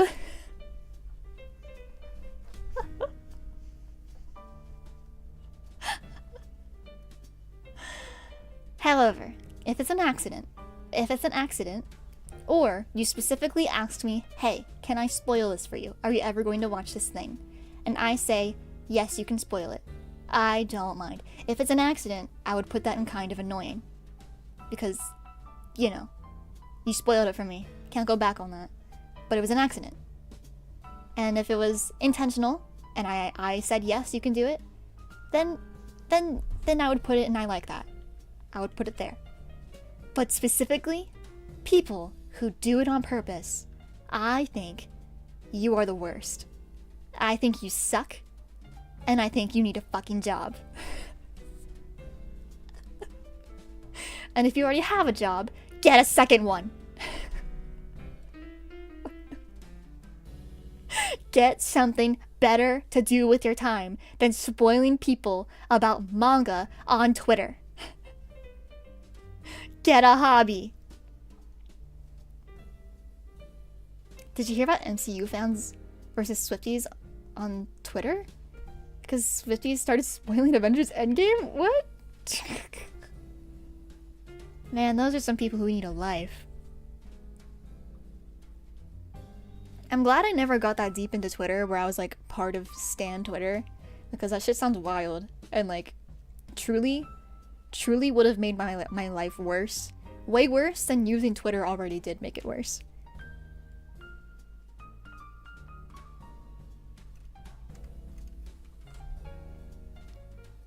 Next one's bare feet. I think this is one where I was swapped with Crocky. I think Crocky didn't like bare feet. I think they strongly didn't like it. I can't remember. For me, I don't really care, I guess. Like, this is just bare feet in general, so I don't really care. I personally wear socks around the house. And I witness some of my family members occasionally have their bare feet out, especially in the summer. I don't really care. I understand not liking seeing them. I mean, I'm not really a foot guy myself, but they're just feet. They're just feet. Sometimes I get to see my mom's cute little pedicure. You know, when she paints her nails nice and blue or something. And sometimes I see my own toes. And I'm like, yeah, you painted that shit, Ephie. Good for you. You know who would put bare feet? Let me roleplay as my cat for a second.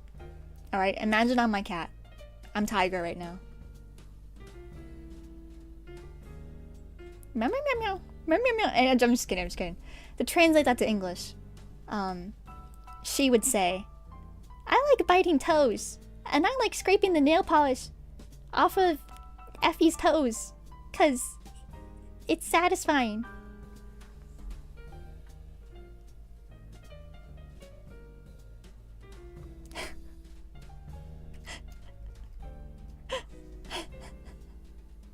But Yeah, specifically when I wear blue nail polish, my cat, I think cats can only see the color yellow and blue, like yellow and blue.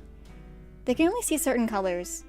And so I was wearing blue nail polish for a while, and she was chewing on my toes the most during that time. I don't know why. I think she thinks I don't groom my claws properly, and that's why she does it. She used to chew on my fingernails too. She would try to bite them off. Ooh. I think I'll put this here. Tentatively. It's not like my pets are untrained. They're not really my pets. Does this count if it's not really my pet? And I'm not talking about Tiger either. Tiger, she's a cat. She's maybe I'll put it higher actually. Where do I put this? Where do I put this?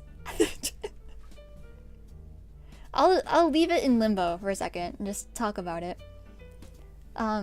If you haven't trained your pets to like use the litter box or piss outside, you're really just a danger to society.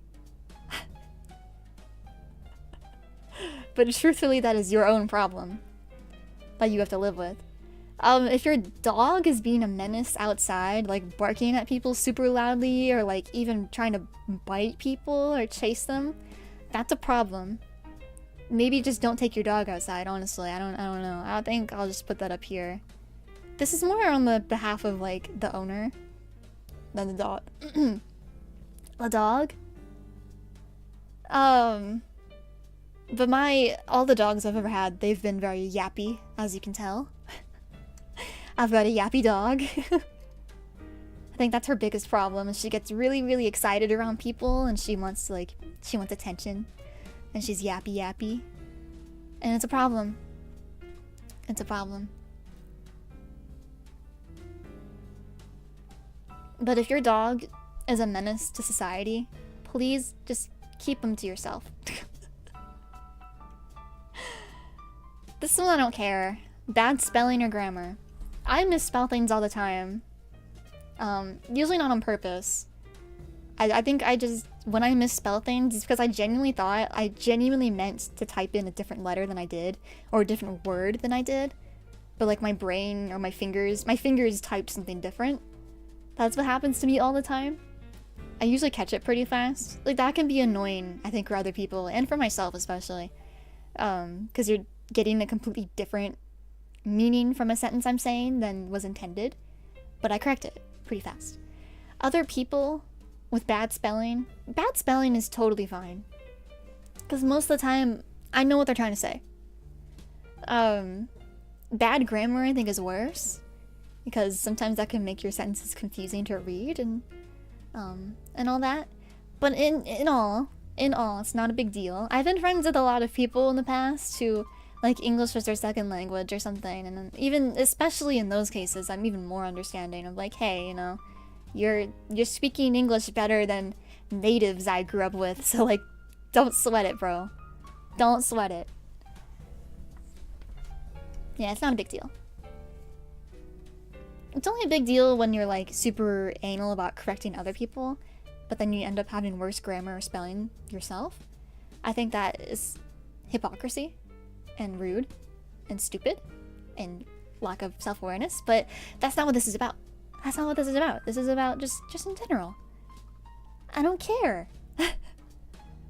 Pushing boundaries, I'm gonna say, this is tricky. How much do I dislike this? Quite a bit, I think.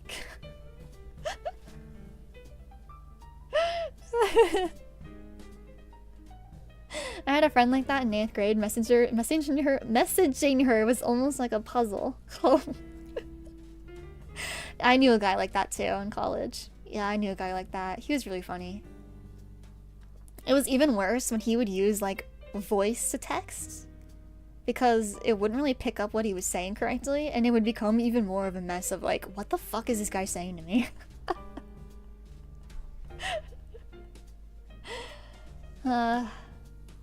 Shout out to my best friend in college. One of my best friends in college. The first one. Shout out to you. He actually, I think he knows about my channel, so like maybe one day he'll see this. I doubt it.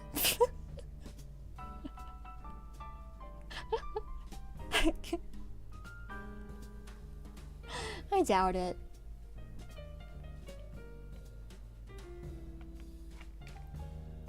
I think I've told him before multiple times too, like, dude, your messages are fucking puzzles. I don't know what you're trying to say to me sometimes. We had one of those friendships where it was just like, we would just call each other insults all the time and not mean it. Totally fine. Definitely one of my... If I had to rank people, which I'm against ranking my friends, but if I had to do it, he'd be up there. Definitely one of the most special friends I've had. Yeah. Oh fuck. Oh my god. Oh my god. Oh my god. Oh my god. Oh my god. Oh my god. Oh my god. Oh my god. Oh my god. Oh wait, I didn't even explain pushing boundaries, did I? I'm getting way too ahead of myself. Okay, hang on. Let's focus.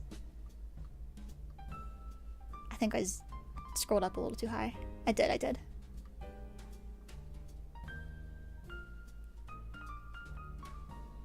Let's not get ahead of ourselves. Sorry. Okay, first pushing boundaries. let's take one step back and then we'll handle it. Pushing people's boundaries, I think that comes down to common sense, I think, or just being good at recognizing like cues. And if you're not able to do that, I don't blame. I'm gonna put that dog on my pet peeves list. She's yappy. I actually, oh my gosh, I gave my dog a bath yesterday and she was not having it. She was not fucking having it. She was being dramatic. I had several treats in my hand and she still would not go in the bathroom. She knows what that room is for when she's up there and she avoids it like the plague. But I gave her a bath and now she smells good. Stinky ass dog. Her fur is all soft now. She's very pettable. Anyway. Yes. Pushing boundaries. Bad. I guess, like, if you know you're pushing someone's boundaries, or even if, like, you haven't established the boundary, but you know, like, you're doing something bad, and you're just kind of waiting for them to be like, please stop. Or even if you're just like testing, how much can I get away with this person? I think you're the worst, to be honest.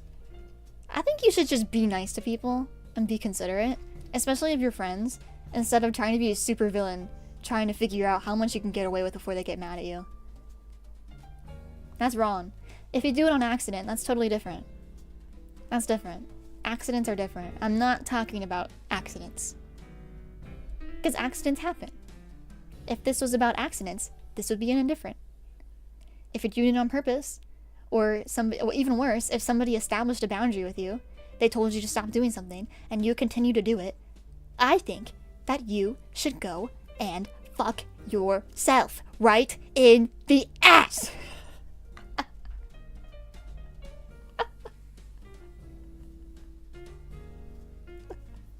Put a shovel in there for all I care! And dig out all of your shit!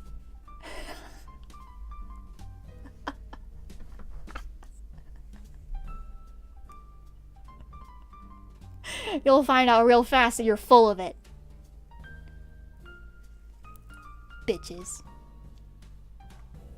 This one.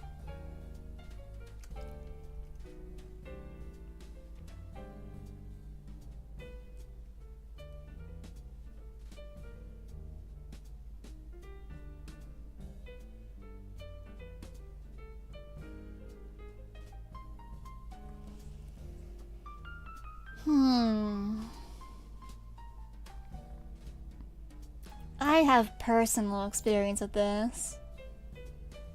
Let me give you a story.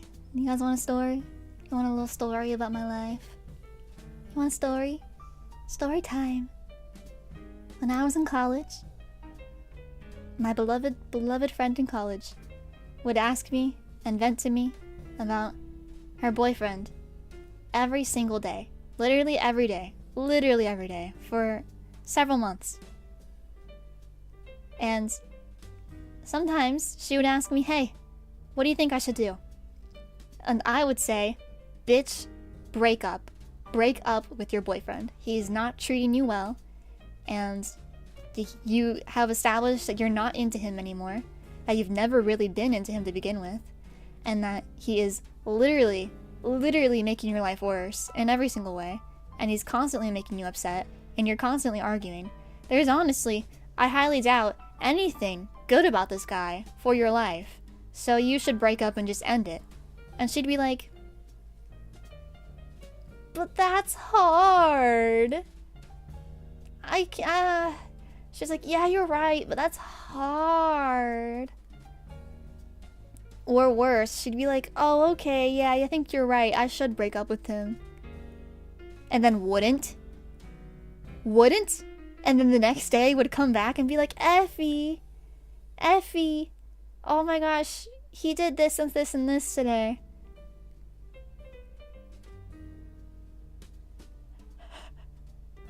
And I'd be like, I think we established this, that you need to break up with this motherfucker.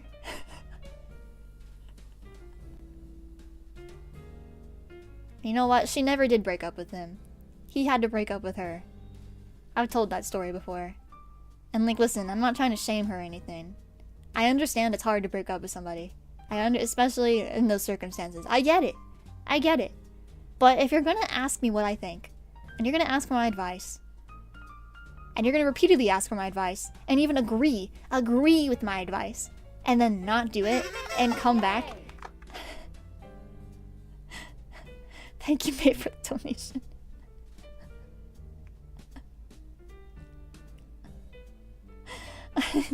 If you're gonna keep coming back for my advice and then continuing to not follow it, especially if you agree with my advice. It's one thing if I give you advice and you're like, no, I don't think so, like, I don't really want to do that. That's fine. But don't fucking ask for it again? I don't know, like, what, like, do you think I'm just like a brick wall you can vent to? Like, am I your therapist? What am I to you? What is this? What do you think this bullshit is? You think I'm like an NPC? What? I have a life too. You shut the fuck up.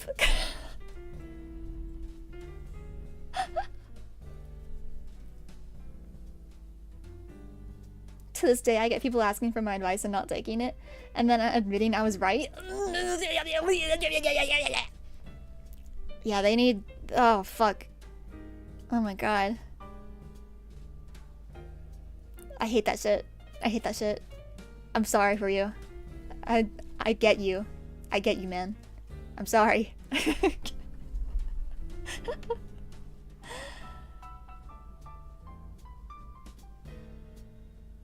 Actually, no.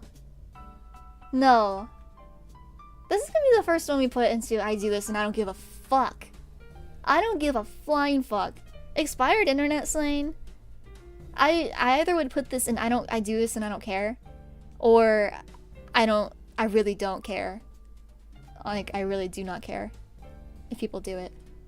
I don't care. Because, like, slang is slang. The only reason I wouldn't like it is if I didn't like the slang to begin with. Like, that's a different conversation entirely. But just merely using it, I don't care. Why do we have to be up and trendy with all the slang? Why? You think I want to sit here and say skibbity toilet whenever I'm excited about something? No. No. I'm not gonna say that shit. That's stupid. Okay, I guess I'm being a hypocrite right now. But... No, man. No. I don't care. I'm gonna use whatever I want. I don't care if it ages me. And I don't care if it ages you either. Maybe I'll think you're being corny, but like, that's fine. It doesn't matter. It doesn't... There are bigger problems in the world. Ooh.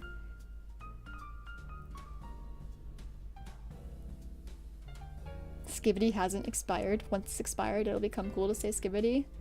I hope the fuck not. Skibbity toilet. We sell skibbity toilet at my store. It's stupid. Why would you want a skibbity toilet in your house? Like, don't you already have a toilet in your house? Or are you like a caveman? You just piss on a rock.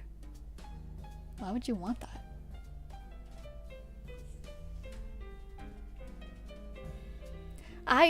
So I don't know what this is actually supposed to mean. A picky beggar. I don't know what that's like actually referring to, like in this situation. But what I think of is my immense art experience. Where in my past, I used to take art requests online. I took a lot of them. So I've spoken to many, many people and given art to many, many people. All for free. All for free.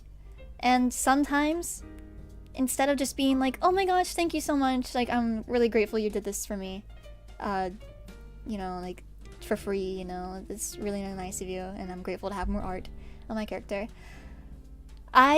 Some people would be like, you did this, and this wrong, and you need to change it right now. It would not be small changes. It would not be small changes. They'd be like, you got everything about my character wrong. Fix it now. Acting like it's a commission. Girl, you did not pay for this. Unless you want to pay up, I'm not fixing that shit. I did this for you, for fun, and out of the goodness of my heart. So I can be a good community member. And you're fucking with me. You're fucking with my vibe. Get out of my house.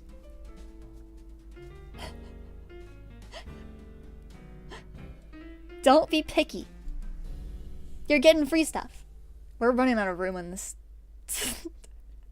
How many do we have left? Oh god, there's still so many. Okay, we're gonna have to be more extreme with my opinions then.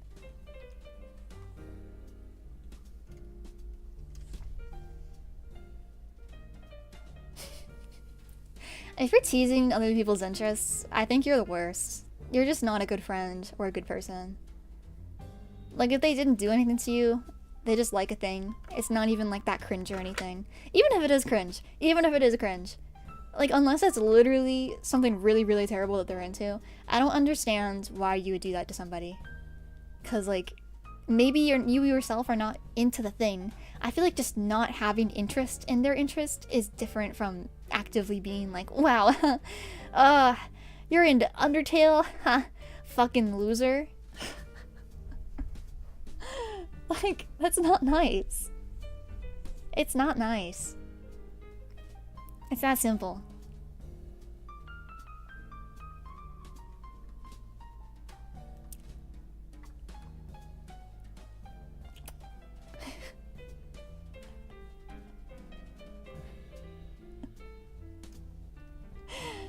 I hate my wife humor.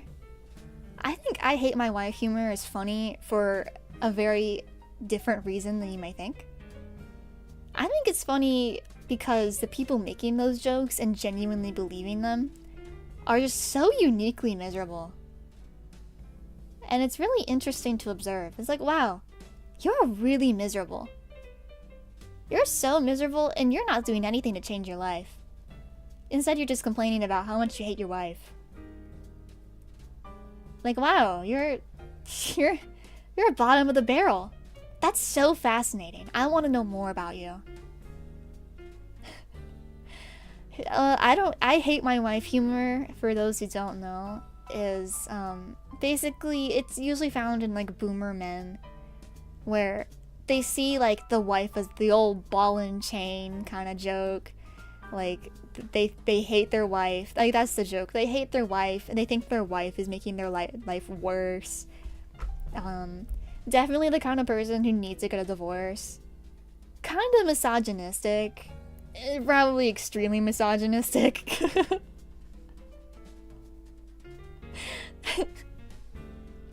Maybe should have married one of their best guy friends. That's a different conversation. If you love hanging out with men that much, maybe a wife is not what you need.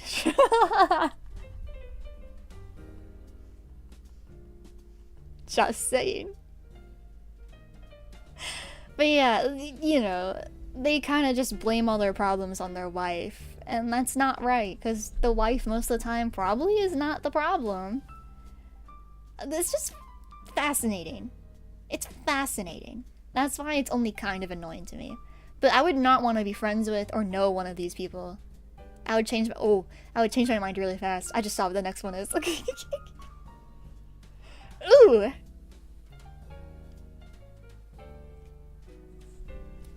So this was originally worded as like overly lewd-minded. I decided to change the wording to excessively horny people. This could mean a lot of things, so I'm going to give you some situations. If you're somebody who makes lewd jokes all the time, I do that. I don't think it's a bad thing, unless you're like derailing a serious conversation, or just derailing a conversation in general to be like, haha, penis, ooh, they said boobies. It's like, hey, don't disrupt the flow, man. I've definitely done that a few times though. But it's what I'm thinking about. I want to direct the conversation somewhere else. I've known people who are extremely, like, they make everything sexual. And I cannot stand it. Like, literally anything it just has to be about sex to them. Like, for example, I knew somebody who, they wouldn't watch shows with me unless there was sex in the show, or like, and it's like somewhere close to it. And it's like, bro, I don't think you want to watch TV. I think you just want to log on to Pornhub. You go do that in your spare time. I don't need to be involved. Please. I don't, like, that's too much. Or just people who are like, so, like, they're like, oh, you know, like, that's actually kind of personal. People who, how do I say this? People who tell you about their sex lives in great detail, unprompted, without asking you if it's okay. I don't like that either. I don't really want to know about what you did with your boyfriend last night. I'm really sorry. I'm happy for you. If you're satisfied. But I don't want to know. So I really don't like that. I also just don't like every conversation being sexual. This is going to be my most controversial thing I say in this whole stream. I don't like super lewd content creators. Can I be super real? And I'm not talking about people who do like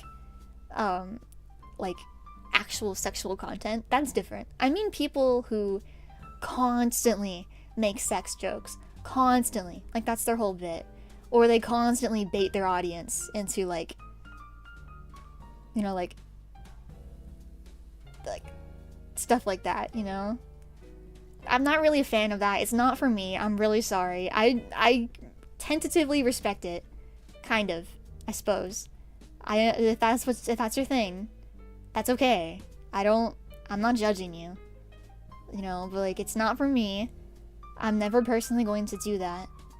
And it's not my kind of content. I don't really like when the joke is always just like, oh, I'm a bottom. Oh, I really wanna fuck that guy. Haha. Haha. I'm not into it. I'm sorry. I'm really sorry. If it's funny, I'll laugh. But like, most of the time it's just not. Their brand is being horny. Yeah, it's not for me, unfortunately. That's my point. I don't want to like hate on any creators here. I don't. That's not what I'm trying to do. Or like pit myself against them. But that's my opinion. That's my taste in content. Just saying. Please don't get mad at me. Line cutting is really disrespectful. That's about all I have to say about it. It's really disrespectful. Wait your turn. Wait your turn. Have you learned nothing in all the years of living? Bitches.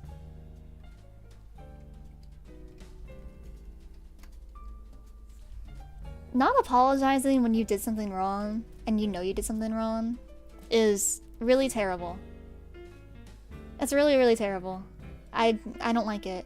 I think if you know you did something that hurt somebody, like if somebody said you hurt their feelings, and it's like you can just move on afterwards after you apologize. It's like, yeah, you know, why not apologize? Why do you have to double down and defend yourself?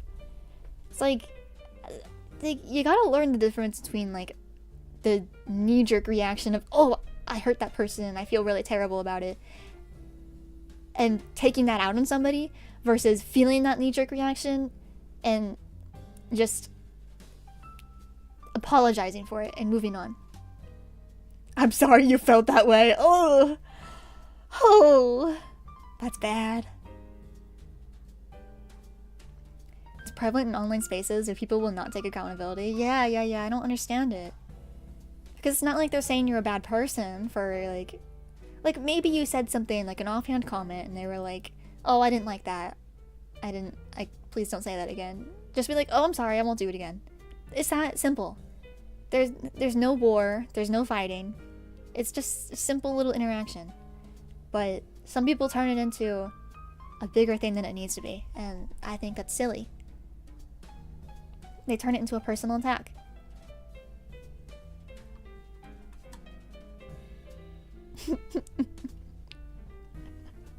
Finally getting some other categories. I wouldn't say I'm always late, but I have a lot of moments where I'm a tad bit off time, because my time management, when it's really important, is sometimes lacking. If it's a really, really important event, I do my best to not be late. I truly do. But the act of being late, I do it. I'm sorry. I'm late to my own stream sometimes. I can't pretend I'm not. As for other people being late, it depends on the situation, how I feel about it. Like, if they're always late, I think what I would just start doing is telling them an earlier time than I need them to be there. So just to get them to be there on time. Otherwise, if it's an accident, if something happened, it's okay. But if it's all the time, it would be pretty annoying.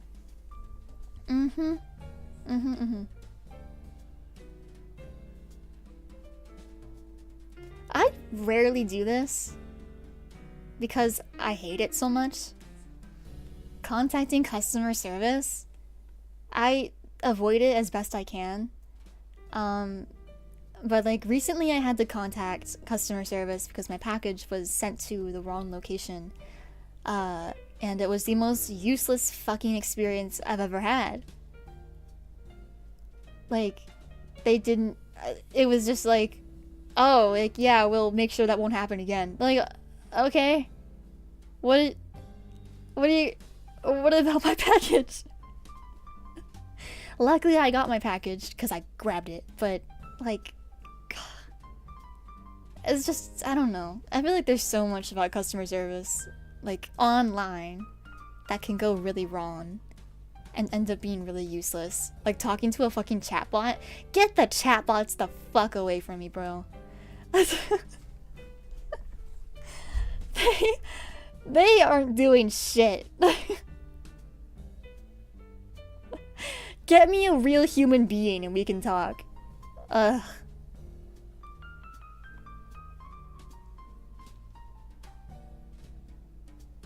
This is so much more common these days, I think. Products that just don't work. Buying a product and it just doesn't fucking work. I don't know why this has become so... I know why it's become so common. It's because... Oh god. It's because people know they can get away with making a shit product and then they'll get more money because people have to buy a new one or whatever. It's all about money. Money, money, money. Money, money, money. But I'm tired of it. I am tired of it. I want my shit to work. I'm tired of buying technology and then I have to replace it in a couple of years because it was built to break. Did you know that stuff is built to break these days? That's fucking crazy. It's built to break down and then you have to get a new one so they can get more profit. Shit used to work. Shit used to work 20 years ago. What? Why did this become the standard? Just make it work.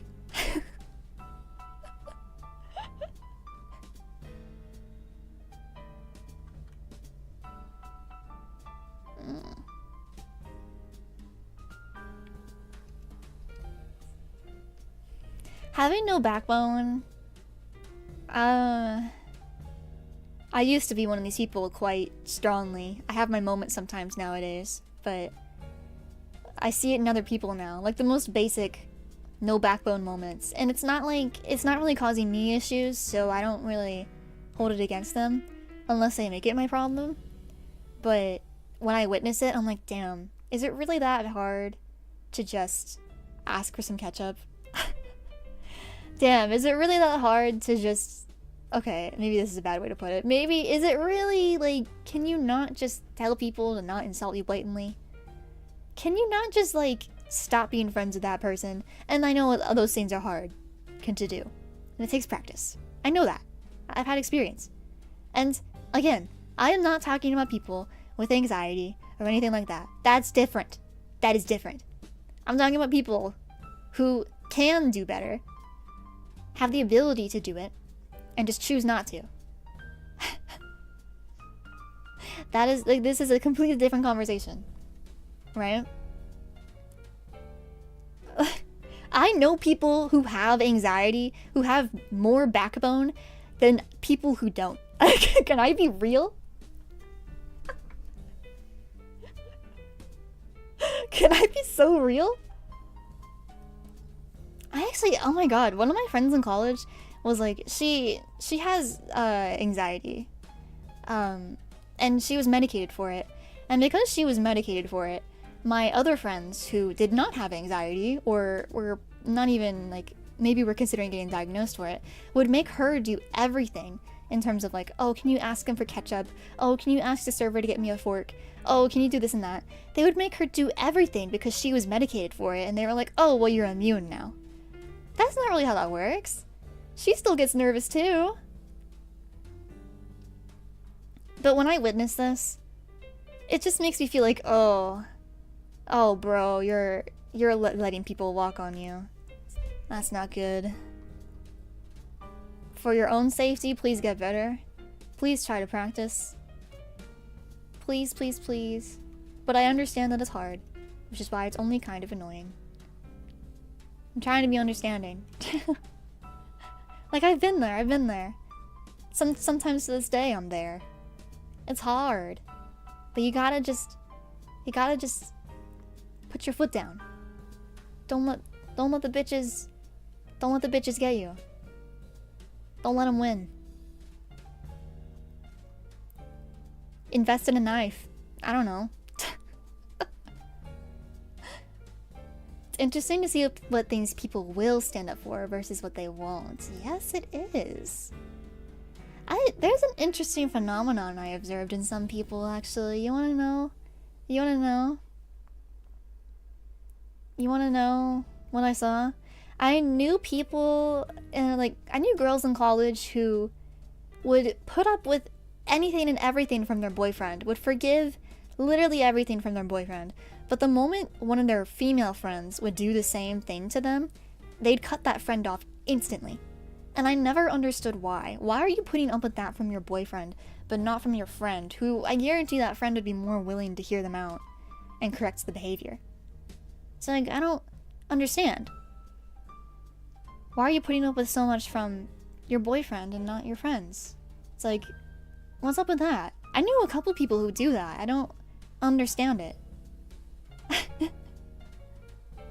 So that is true, BGG. Some people will put up with interesting things. What happened to bros before hoes? I don't know. I guess the thing is like, oh, well. Oh, I shouldn't say that. I guess it's like, oh, well, I get romantic affection from my boyfriends. And not from my friend. Ugh, no, that's I shouldn't say that. People get in their head that somehow they'll never meet anyone else they can be romantically involved in, so they stay in terrible relationships. That is extremely true. You are so right. I read that as pet thieves and was trying to process in my head how we knew enough about pet stealers that we had a phantom for them. Welcome to the stream. No, it's pet peeves. You're close though, you're close. Thieves rhymes. It rhymes. Oh, hi, NJ. Welcome back. You missed a lot of senseless ranting, but it's okay. There's more to come. We still have a couple more things to go through. Overly clumsy? Indifferent. I'm indifferent, because that's not my problem. If your dumbass is falling over all the time, that's not my problem. I'll help you up if I'm there. I might giggle at you a little bit, depending on how serious it is, but it doesn't hurt me. I'll feel bad for you. What about that old lady you had beef with? What? What do you mean? Overly clumsy? She falls under clumsy? I don't know. I don't think so. That's a different type of clumsy. That's incompetence. I'm thinking people who just like fall over or trip on things or drop things a lot. Which actually, breaking others' stuff, maybe that's too strong. If you're constantly breaking people's stuff, I think you're the worst. Sorry. If it's an accident, that's not what I'm talking about. If it's an accident, I'm not talking about that. But even if it's an accident and you do it all the time, you are not to be trusted. I've never given you anything ever again. I don't understand how people can be so careless with other people's stuff that they break it all the time. I don't understand it. How is it? I don't understand it. I have broken other people's things maybe a handful of times in my life. And every single time I was mortified. I apologized profusely. I felt so guilty that to this day I'll remember those instances and I feel chills go down my spine. So I don't understand how other people can be so careless that they just don't give a fuck about other people's things. Like, that shows a lot about your character, I'm sorry. If it's a consistent thing that's a lack of care, it is! It is! Hi Bart, hello. Welcome to the stream. I loaned a kid my copy of Digimon World for the PS1 back when I was little, and somehow he broke the CD. I feel like... Well, are people not taught as the... Okay, are people our age not taught that DVDs are the most sensitive fucking things in the world, that you need to be super careful with them? My parents would not let me touch the one side of the CD ever with my fingers, my fingerprints. They would make me touch the sides or the inside hole, and be super careful with discs. Like that was one of the things they were like, Ephie, don't touch that fucking shiny side of the disc. Don't touch it. If it gets a scratch on it, it's gonna break. It's sensitive. You can scratch it easily. And I'm like, okay, okay.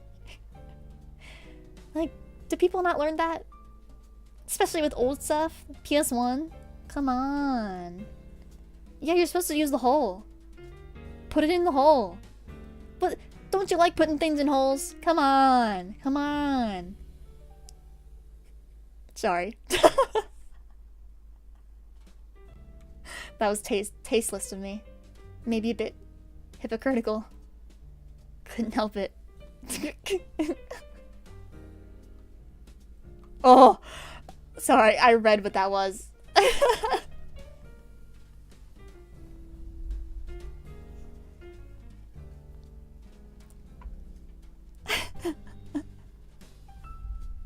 I don't know if I can even tell this story. It's gonna make me really mad. I'll just explain. I'm an artist. I've had people copy me. I'm sure people to this day are copying me and things I do.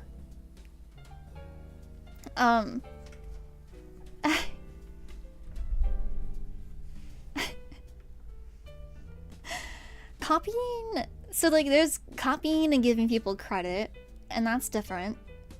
I think just the act of being copied, I will admit, it does bother me a little bit when I notice it. But like if the person acknowledges it or they give me credit and all that, it doesn't bug me as much anymore. But if it's somebody who is literally copying everything I do, copying ideas that mean a lot to me, etc., etc., and they don't ever acknowledge it or like credit me in any way or even mention my name anywhere, and they pretend like they came up with it all by themselves, I don't like you in the slightest, and I don't want to be associated with you. And to be honest, I feel sorry for you because you are so goddamn unoriginal that you now have to rely on me for your content.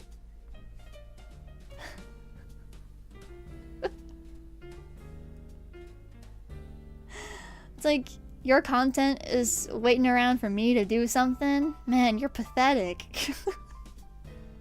I feel sorry for you. No, but seriously, like, just try to be original, or try to put your original spin on it or something. Anyways, this pet peeve stream idea, I came up with it all by myself, and I have no idea who Kairyu Crocodile is. I have never heard of them in my life.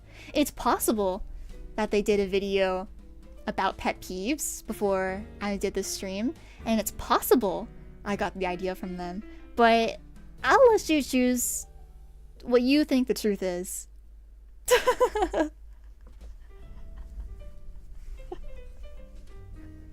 I'm kidding. Aren't they copying you and giving you credit? It feels more like they took inspiration. Yeah, that's why it doesn't bug me as much. Where'd you get the background music? It's Club Penguin Pizza Parlor. Hi, Nikki. Hello. Welcome to my angriest stream. This is never happening again. I'm so late. It's okay. There's still more to go. We're gonna run out of room. We're gonna run out of room. How many do I have to go? 1, 2, 3, 4, 5, 6, 7, 8. Oh, shit. Oh, shit. And we got some pretty tough ones coming up, too. What's going on? We're ranking pet peeves. People who think they're always right, especially when they're always wrong, and then proud of it, and insist they're correct, I think are the most super, super annoying people ever. I had a friend in college. Girl, if you see this, I'm sorry I'm saying this about you, but it's true. Please take my words, and please, please, please take this as constructive criticism. I knew a girl who would say, and I quote, "I am 9 out of 10 times always right, but even in the 10% of times that I am wrong, I am still right. And I could admit it." And I'm like, bitch, no you can't. She could never admit when she was wrong about anything. She always had to be right, and when you would be like, no, you're actually wrong about this, she would flip it on you and be like, well, I can't believe you would say that to me. And it's like, hey, it's okay to be wrong. You can be wrong about something. It doesn't make you a bad person, or an unintelligent person, or anything. But she sounds like a nightmare. It was very difficult to communicate problems with her because she would take it very personally and refuse to admit she was wrong. So I tended to bottle up things around her if I had a problem, because you can't have a productive discussion with somebody like that. Which is why I dislike it so much.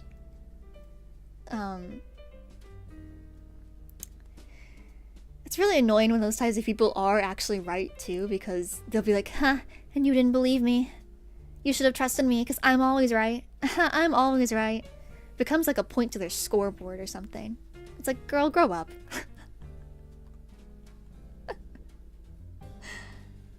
Again, if you ever see this, to that friend, if you ever see this, I'm sorry. Listen, I'm sorry.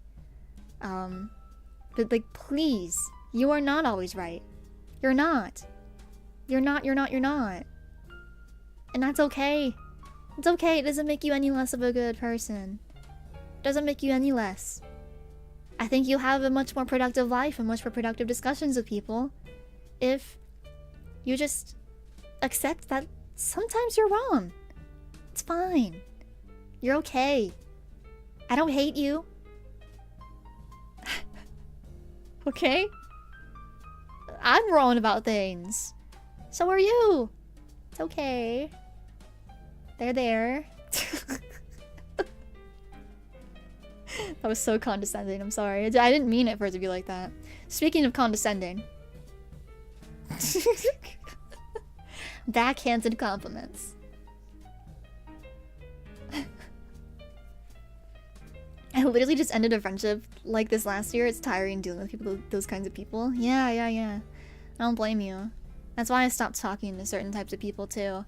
Oh man, yeah, I relate to that a lot. I had to sit up properly. They will do the most wild gymnastics to stay in the right. I know! And it's terrible. There's no way. It's like talking to a brick wall. You just kind of have to give up after a while. There's like no way to communicate with somebody like that. If they've already decided they're in the right to begin with. They think you're wrong. And there's no way around it. Same kind of person. I feel like a lot of these things you could group together as like the same type of person would do this. Where somebody who is always right would probably not apologize to you about anything. Would probably push your boundaries. Might be excessively negative. Could be. Backhanded compliments. I've gotten quite a few in my life. I feel like maybe this is more of like a... I hate to say it. I hate being that kind of person. But I've experienced this a lot from women. Men do it too, but specifically in the context of female, like toxic female friendships, you get a lot of it. Where instead of being friends, you're actually enemies. Not even backhanded compliments I've gotten, but like just straight up like... I'm gonna pull this one up early.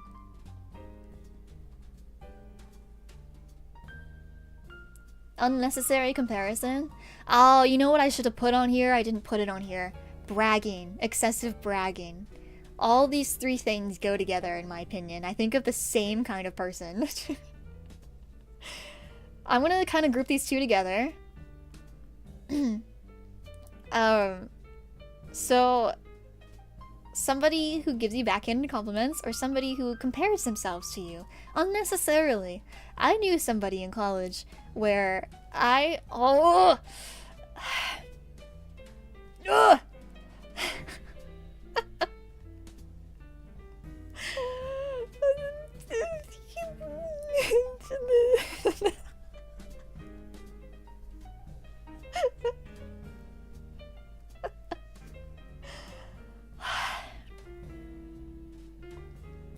Let me tell you guys a story.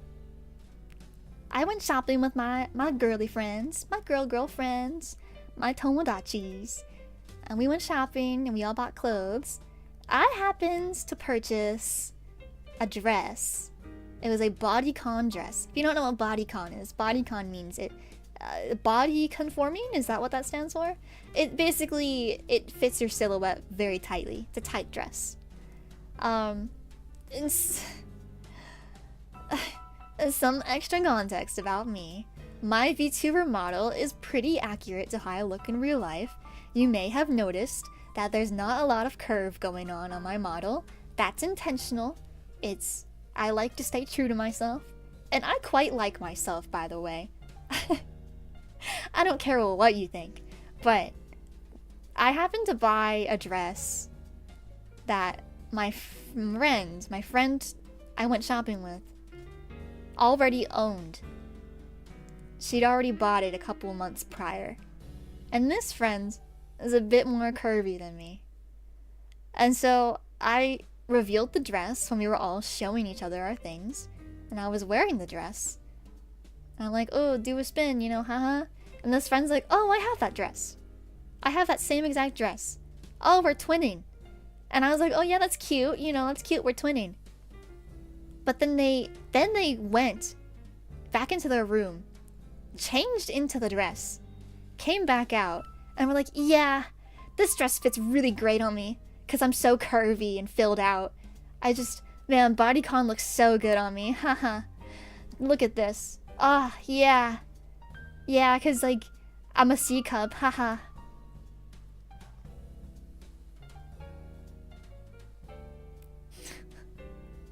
And I'm like, this fucking bitch. This fucking bitch is trying to compare themselves to me without directly saying it. They're showing off. Basically, pointing out the difference between our physiques and saying they're better without actually saying it. That's all between the lines, you know? That's how warfare between women goes. It's between the lines. That was the most diabolical shit ever. I'm not gonna lie to you. I don't have that dress anymore. I never wanted to wear that dress ever again because I was like, damn, yeah, I just don't look as good in it. I just don't. Because I'm not as curvy. That shit was mortifying. That type of comparison, it's unnecessary. It's not right. And that same person would do it to other people where they'd be like, oh, yeah, you know, like, my one friend was a bit heavier. And this person would be like, oh, yeah, haha. Oh, yeah, I'm skinnier than you, haha. Yeah, you know, I fit into things better than you do. It's like, damn! That's unnecessary! What the fuck? Like, why are you... What's with that? It's unnecessary. I have run out of room at the top.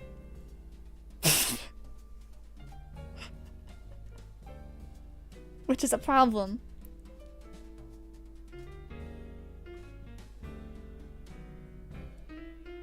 So I suppose I'll put this here. Mansplaining. However, I think mansplaining is kind of the same thing as this. Mansplaining and an actually kind of person. Being an actually kind of person, the only difference is that it has no gender. But mansplaining. Yeah, I do hate it. I do hate it. I dislike it. It's happened to me a couple times. You know, where like just because, oh, you're a pitiful woman who knows nothing. Bitch, I'll punch you in the nose. I got sharp little knuckles because my hands are tiny. I will fucking cut you.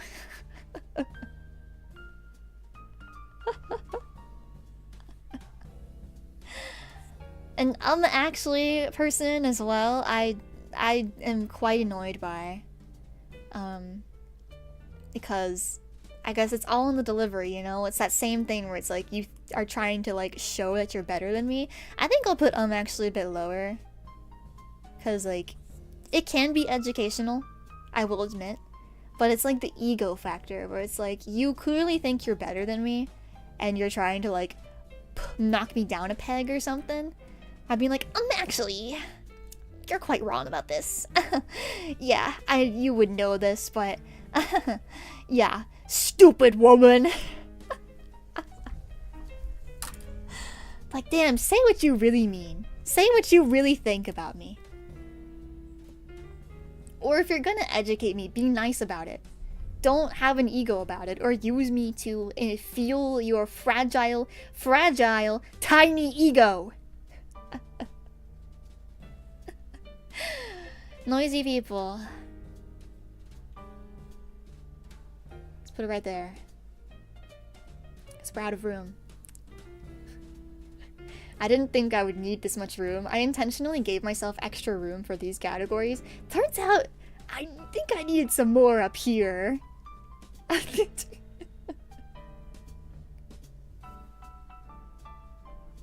That says nosy, not noisy. I said nosy. Nosy people.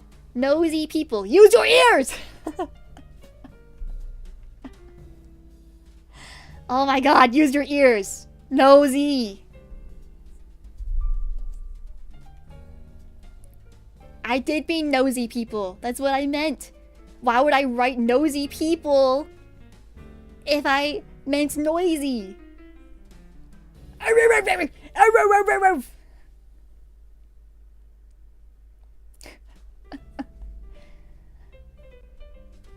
promised I was making a reference there. Use your ears, woman. Do you guys remember that? Use your ears, woman!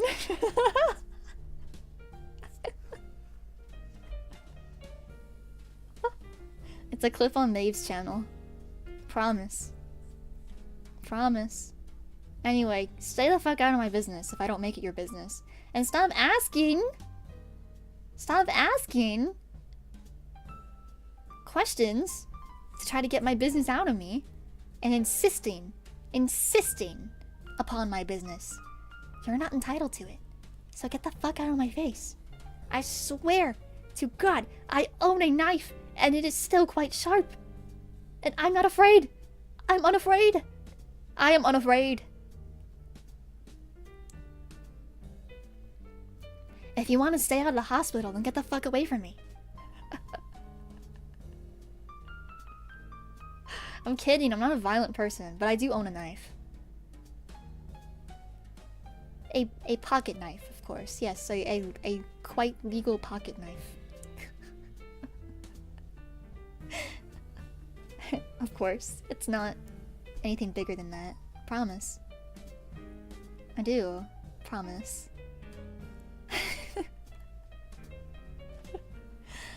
Weaponized incompetence. Go fuck yourself. Goes hand in hand with stupid people, but this is a little different where you're using your incompetence to get out of doing something. For example, you don't want to do the dishes, so you're like, oh, but I'm so bad at them. Can you show me how to do them? And then the other person ends up doing the whole chore for you. And you do that every single time. Just learn how to do the goddamn thing. Just learn. Just learn. Please, just learn. It is not hard. I can teach you. I'll teach it to you once or twice, and then fucking do it. Oh my god. Are you a baby? Like, just...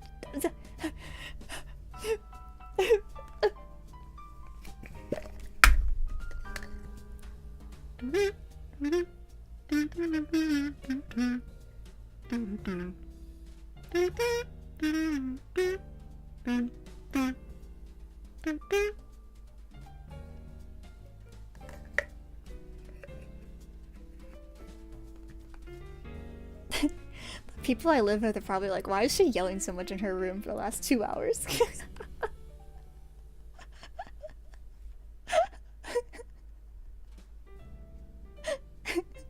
Because I was not prepared for the kazoo. The kazoo is there for emotional support for when I get way too heated. Don't worry, we only have 2 left, guys. We only have 2 left, and then it's over. We can go calm down.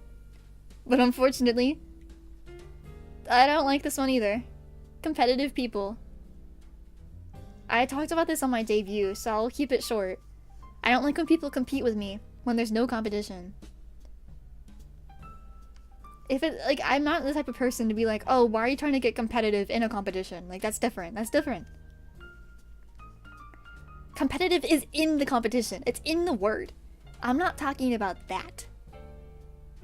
I'm talking about when people are like, oh, Ephie, I'm going to become better than you at this thing. And then they'll like, it goes hand in hand with comparison. Or where they're constantly comparing themselves to me. And the things that I do. And it's like, bitch, stay out of my business. Stay out of it. I'm not competing with you. Why can't we be equals? Why can't we lift each other up? Like, I can't be friends with somebody who's trying to compare themselves to me all the time. And trying to be better than me all the time. That's what I'm talking about. I bet I'm even hungrier than you. Shut the fuck up. That's what I think to myself. I hate those kinds of people. I hate it. Let's end on a banger. Let's end on a banger. This is the greatest one of this whole list. And all my friends that are in the chat right now, for once, I'm not going to be the angry one. They will be. Not responding to texts.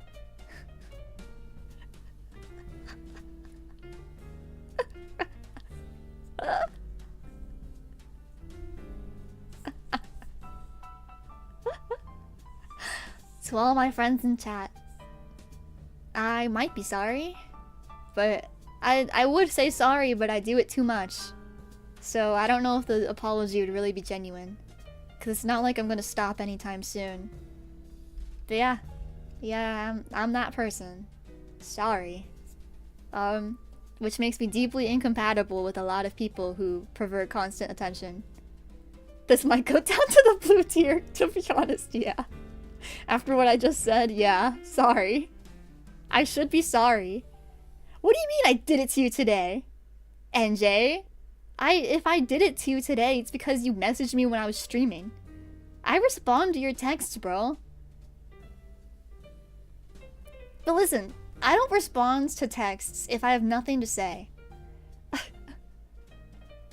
It's like, if I didn't respond to you, it's because I had nothing to say to you. And I don't want to be like, okay, because that's worse. That's even worse. People take an okay as, like, so bad. I don't want to say that either. So I just say nothing. Because, like, I don't know. Try again. People do it to me too. If you have nothing to say to me, then they just don't respond to me. And I'm like, okay, yeah. Whatever. Maybe that one wasn't a winner. Oh well, I'll try again. I don't know.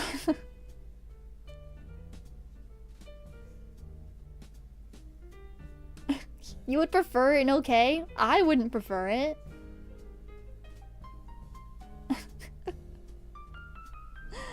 I have notifications on all social medias turned off.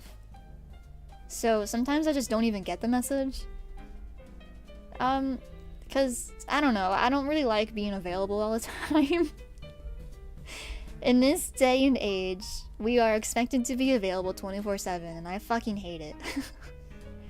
Because I'm the kind of person who prefers to be alone, and I want to be left alone.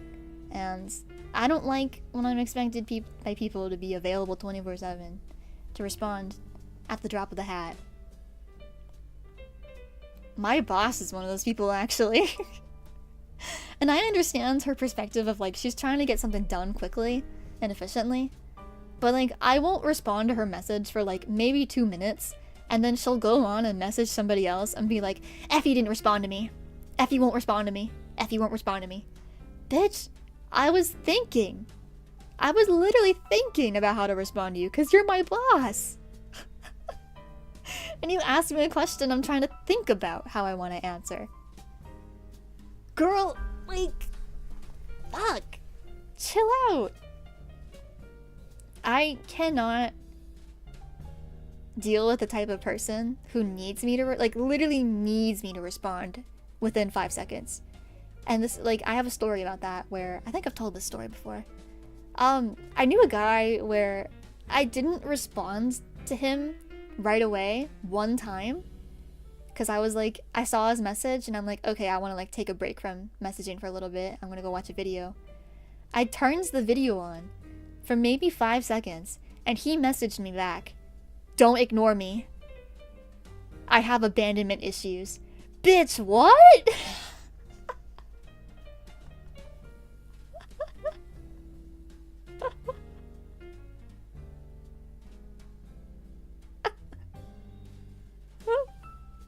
Also, my favorite thing to do, shout out NJ. I do this to you all the time, man. Me and NJ have a time zone difference, quite a great one. Sometimes I'll have to message him a question, and it's at like it's at like 10 p.m. for me, but like super late for him. So I'm like, okay, I'm gonna ask NJ this question, and it's like I'm messaging future NJ. I'm messaging future NJ in 8 hours. It's like I sent him a message knowing he won't respond to me for like 10 hours or something.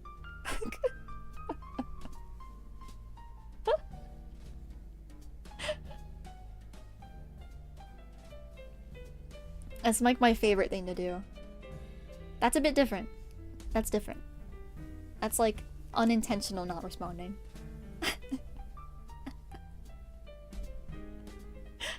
Yeah, a message to future NJ. It is like time travel.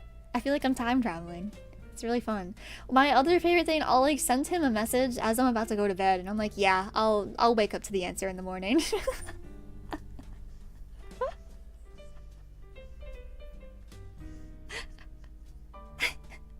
Me, when I message you in the morning, she sees it when I clock up.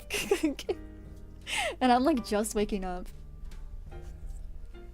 It's special. It's funny.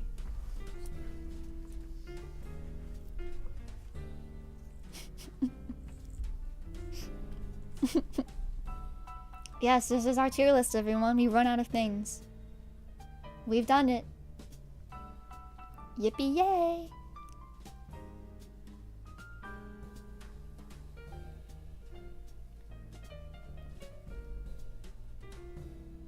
Bum bum bum bum bum bum bum bum bum bum bum bum. I hope you all enjoyed that.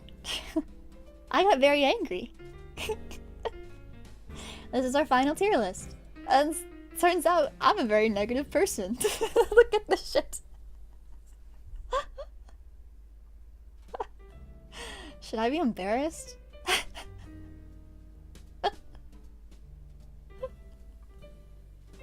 I wonder if I should be embarrassed.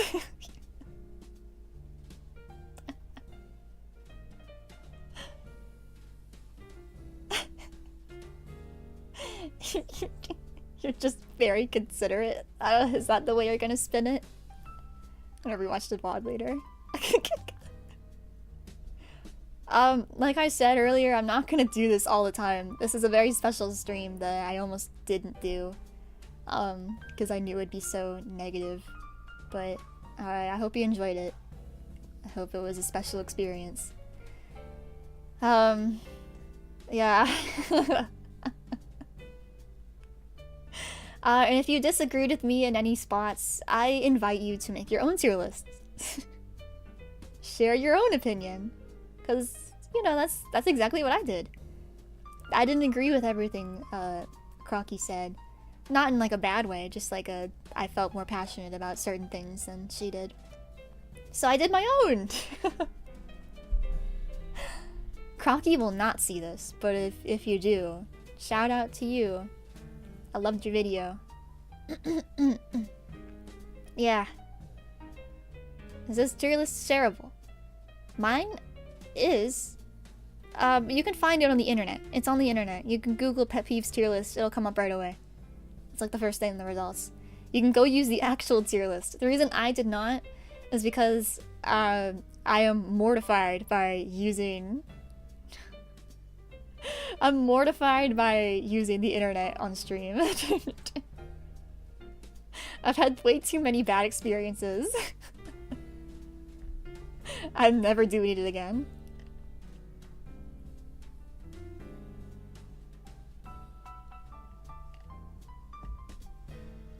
Yeah. If you guys do the tier list on your own, and you're in the Discord at all, feel free to share in the Discord. I'd love to see. Yeah. Yeah, I guess that's everything for today, so I probably shouldn't stall out anymore. My next stream... I don't know. I don't know when that will be. Probably next week sometime. I don't know what it'll be. Or why. Or when. Or where. On YouTube, obviously. I want to do Minecraft again soon. The only reason I haven't been doing it is because I can't stream with the VTuber model doing that, and I just debuted this, so I'm trying to use it as much as I can. So that's why you've been seeing a lot of me recently. So we'll see. Haven't shown you guys the PNG tuber yet, and I won't. Until it's time. Yeah. So, I'll do that eventually. I gotta start WoW back up again, too. But, yeah. Probably a drawing stream next. I don't know what I'll do, though. Or when. Yeah, just throwing some things out there. Things out there. What to expect. Again, if you're a new viewer and you're like, oh, are you gonna do more like this? No. No. I'm not really like, I don't want tier lists to be my primary content, I'm sorry. Or just getting mad on stream. As I keep saying, special occurrence.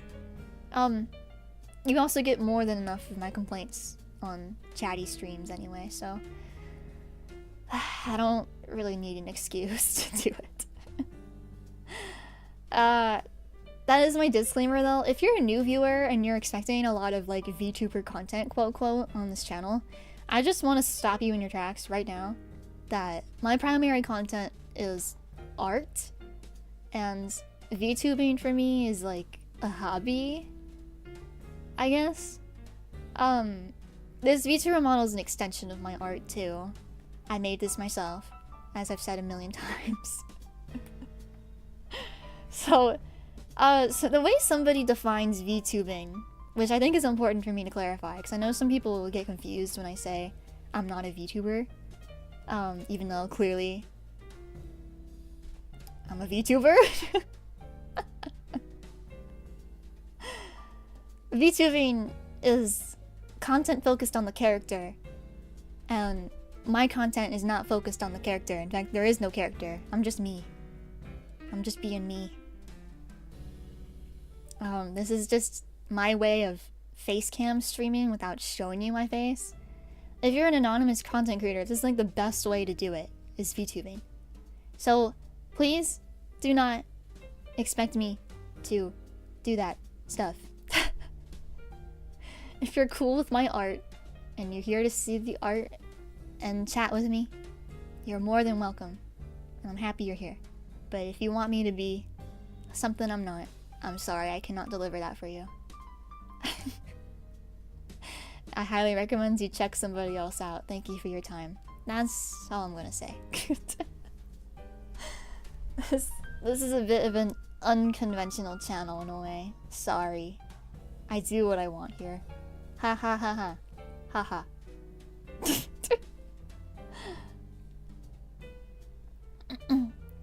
Yeah, okay. That's all I gotta say. So I don't think VTubing's a fad. It gives people a way to stream and connect while still keeping their privacy. Yeah, that's why I like it so much. It's also just fun. I like seeing the thing move around on screen. It's fun to watch. I like it. Yeah. Because when I was a PNG tuber, it just wasn't really the same. I want that connection of face cam without having the anonymity broken. It feels safer, more comfortable for me. But also it's an extension of my art. The fact that I made this thing myself, so I'm forcing you all to look at the shit I make. No matter where you go. Yeah. Okay, I think that's all I had to say today. I'll tell you any stories I had or fun facts, etc. next time. Because this was an event stream, I suppose. Very focused on the thing. Yeah. Hope you enjoyed. Thank you for coming. Thank you for the donations as well. Guys are fighting again. Thank you very much for your time. I will go now. Hope you can all sleep and eat and stuff. I'm gonna go chill out. Don't worry, I have chill activities planned after this. I'm gonna light a candle and I'm gonna relax. I'll see you later. Bye bye.